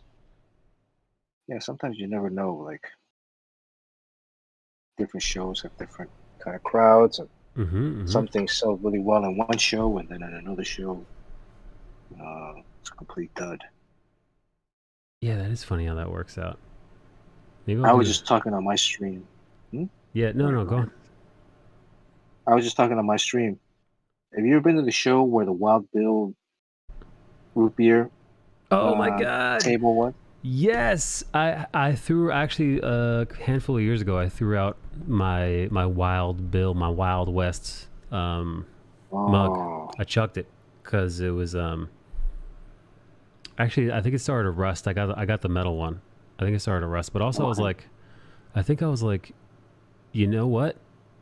I'd use it for a handful of cons, and I'm like, I shouldn't be drinking this much soda because I would just Mm, keep going back like a little kid, and at the end of right. the day, I'd drink a gallon of like cherry Coke or their version of it Yeah. a day, and I'm like, this is bad. Like this is not good. Why? Wait. When I What? was, Yeah. they had a booth in SuperCon in Miami, and it was like $35 for a cup, tin cup. Oh, price went up. It used to be Yeah. How like much 20. was it when you? It used to be like Oh, 25. yeah. It's like $35, and then you can get the con exclusive one for like 40 something. Yeah. Huh. But you get free refills, right? Yeah. Of course. But it's like they must have made a killing. Oh no, dude. They always clean up. And it's, by the way, it's one of those things where it's fucking worth it. If you're one of the guys, and this was me a handful of years back, where you're actively at a con circuit. I mean, like Hmm. you're touring essentially as an artist. You know, Mm. you're doing. Those guys show up all the fucking time, so it's worth your while. But the thing is, the downside of that is you are consuming enough fucking caffeine and sugared carbonated water to take down a small barn animal. Right. But I was thinking, like, what we should do is like try to find the manufacturer of those tin cups. We Oh, don't even need to make the root beer. Um, but find a manufacturer that does a similar or the same cup. Get them for at cost, sell them at shows instead of like, because they're charging $30, 30, $40. We sell them for 20, right? oh man, And undercut then 'em. we don't need to make any of the root beer. They just have them go to their Yeah. their stand and siphon off all the root beer. Or the other thing is like a lot of fans. I mean, you're going to the convention, so you might have it. I mean, part of the sales gimmick is that, oh yeah, you can reuse this at the next show if you go to the next show, right? Which makes sense Yeah. if you're going on the same circuit. Um, but then to stand outside of the convention center and buy back each cup for like $10, Oh, right? that's And then hilarious. resell them tomorrow for $20 to like new people. We're just trying to figure out ways to Just a hustle. make money. Yeah. They're like, I thought you sold Right. art. I'm like, yeah, we do Well, that, and yeah. And root beer. Or bootleg root beer cups. bootleg root beer cups. And then the other thing, one other idea is you can get yours, right? Drill a hole in the bottom of it. Because I was watching them. They were like, they would fill up the cup with like at least half of it was ice. And then when you pour the root beer, because it's carbonated, once it goes in there, there's a lot of foam, a lot of suds, Mm-hmm. right? So the amount of drinkable liquid that you're actually getting is maybe a third of the entire cup. The rest is ice and foam. Yes. True. So we can drill a hole. If you take one home, drill a hole, get a bunch of catheter bags, stuff them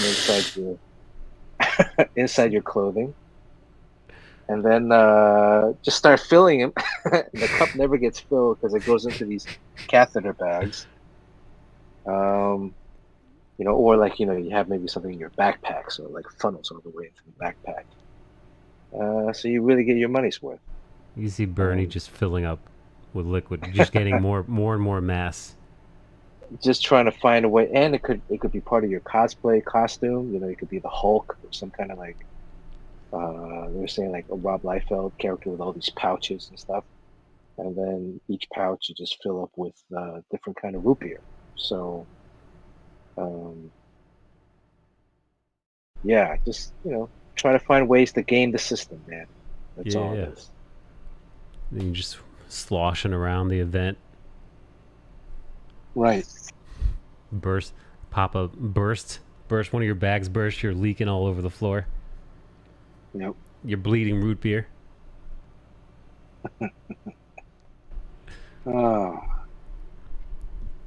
Things we think of. Oh man, that's so funny. Wait. So did you get one of the cups? Is that what you did? No. I didn't get one of the cups. No, because I try not to drink soda. Yeah, no, man. They caught me. They for sure caught me. One I think it was one summer. I was doing a bunch of conventions, and you're kind of hooked once you're in. Especially if you're the kind of person who likes a deal, Mm-hmm. So like I like a good deal. Yeah. And then, but then you're getting a good deal. Yeah. I mean, it's all based on if you're going to multiple shows. Yes. Yeah. If it's just that one show, you think you're getting a good deal, but you're really not, because of the amount of root beer that you're actually getting per cup, based on the ice, the foam. I don't know. Oh, well, actually, the cup that I used, now that I remember, I held on to that thing for over a year. Oh. I was hitting those fuckers up like a year later. I was coming back. I got my money. They know your name already? I fucking guarantee you I got my money's worth from those people. But I doubt that's the case. That they probably make a killing because most people aren't lunatics like me, right? Or Bernie. Most people, they do a con or two, and they're like, "All right, I got this cool cup." Yeah, that's it. And it's a souvenir. They'll use it at home. Exactly. It's a $30 cup. Yeah. They forget to bring it at the con anyway. They're like, "Oh, I should have brought my cup." Not me. Yeah. Oh, I didn't know you guys were going to be here. Yeah. Not me. You plan for it. You only do shows that they're at. I follow them around, dude, like a groupie. I'm throwing a fucking monkey wrench in their business model. Yeah, if we can buy up used ones and then resell them, that's a substantial, that's a decent coin right there. Cover travel incidentals. Yeah, they're gonna have signs of us up. Do not serve. We will have we'll corner the market on bootleg Wild Bill root beer cups. Yeah, they're gonna be like, how do we lose money at this convention? Yeah, they're like, man, we only brought 1,000 cups, yet we had like 2,000 people. Yeah. They got to be making money because, okay, one show, if you go back 10 times, Yes. right? At $30, that's $3 a refill. How much does one of those cups cost? Maybe a dollar Yeah, I mean, like you get the metal kind, which is nice, but not. wholesale. Yeah, Yeah. but plastic is the name of the game. So cheap. Oh, you got the plastic one? No, I got the metal one because I knew I was Okay. coming back, Yeah. and I want to use it at home. Like I said, man, I wanted a damn deal. I'm using it at home. I'm taking it back to convention after convention. I'm getting my damn money's worth. Right. I'm like We'll make an Asian out of you yet. Yeah. So my friend's daughter bought one, so I said, all right, you better bring it to the next show. Or let me borrow it. Yeah. So yeah. Hey, Rumpy. So you guys were saying earlier that did Jeff post something? Jeff DeCal post something up that he's not going to New York? Yeah, I don't know if he posted it or if he just said it to Eric after the Oh, show. it was a comment? Yeah. Oh. Yes, he didn't. He had an issue with the way Repop was handling, the pandy measures. Hmm. Oh yeah, no, I want to. I don't think I had the chance to kind of elaborate with you because you being the only other person who was there. Did you feel the same way? Well, they made people wear masks at the show. Which is standard these days. They had people. They had their safety ambassadors, what they called safety ambassadors. Safety ambassadors. The Walk Gestapo. around the show with boxes of masks and asking anybody that didn't have a mask to please wear one. So Hey, listen, again, that's the name of the game. That's what you signed on for. I've got no issue. yeah, Maybe Jeff DeCal's. Maybe he's. I don't want to say he's an anti-masker, but maybe a little bit. I think a little bit. Maybe a little bit. It could be wrong. Could be speaking out of turn. I don't think there was anything. I mean, I know Jeff. Yeah. We've actually met at other shows before. Yeah, no, he's a nice guy. I didn't really have an issue with how they're handling the mask situation. If anything, I think I was appreciative of them having people walk around handing out free masks. Yeah, no. Like I said, it is I don't mind. Miami. Yeah, I mean it's Miami, it's Florida. Even there are instances where on Sunday after the show, my friend took me to the airport, and when we were leaving the garage, there was an attendant that was taking the ticket, and the attendant was like, it's a hoax, right? Oh my god. Because we had just gotten out of the show, so we still had our masks on. And it's like, well, okay. I mean, you can believe what you want to believe, but why even make the comment to us about it? Yeah. It's a hoax. Oh boy. Yeah. So there were a lot of people at the show, a lot more than I thought on Saturday and Sunday. There was a lot of young people, younger, and meaning in their, I guess, high school, college. A lot of cosplayers, which is good. Mm-hmm. I think just shows that they're enthusiastic. Yeah.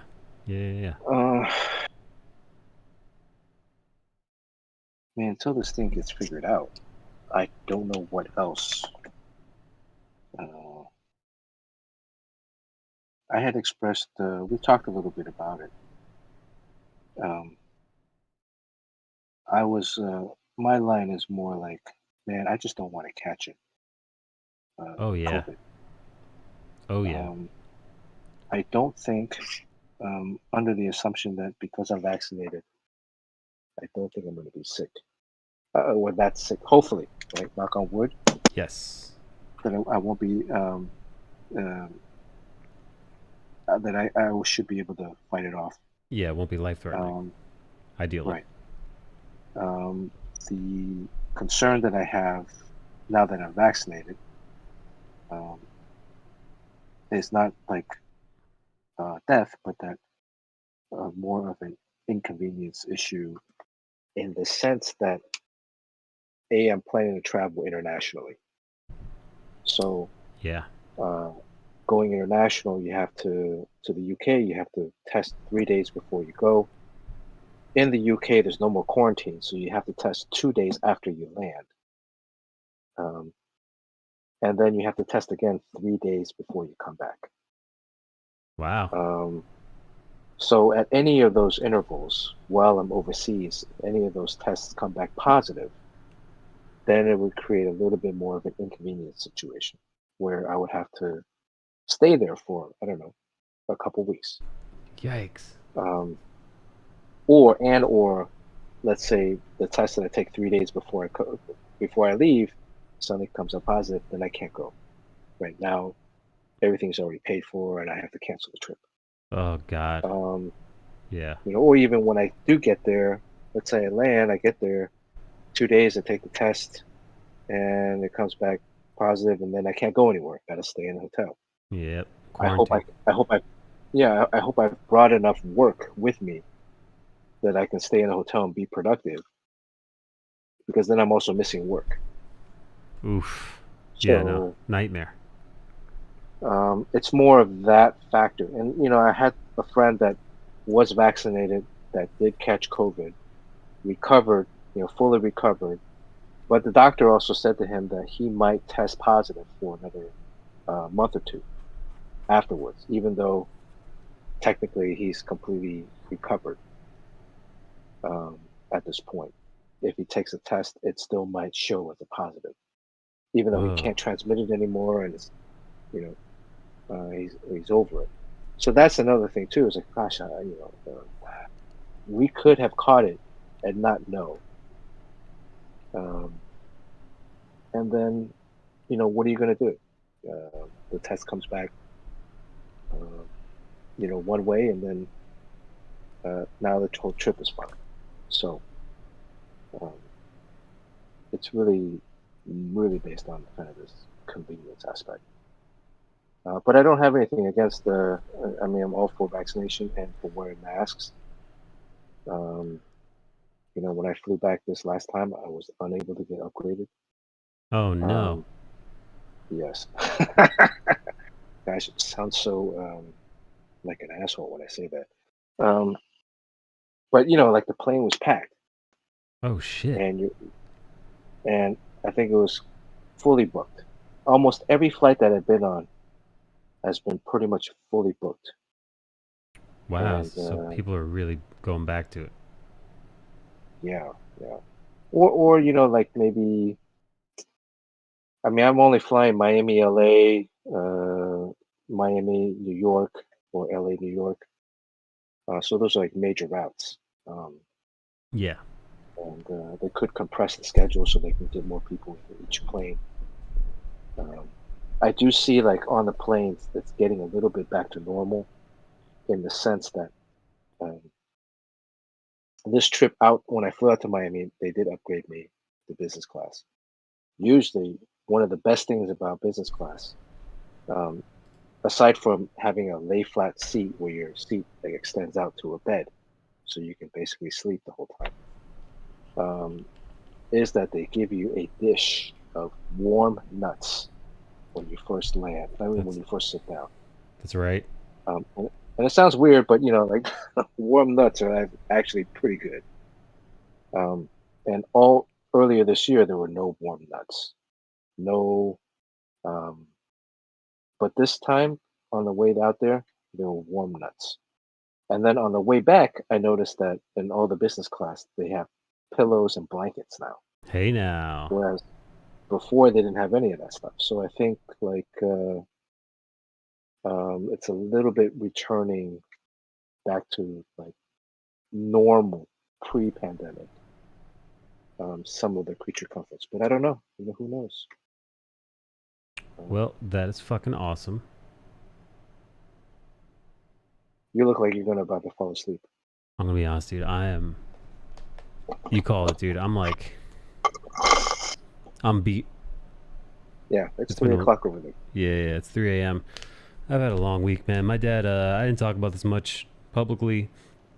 My dad got sick. He's okay now. He had an infection. It was a bad one. He needed surgery.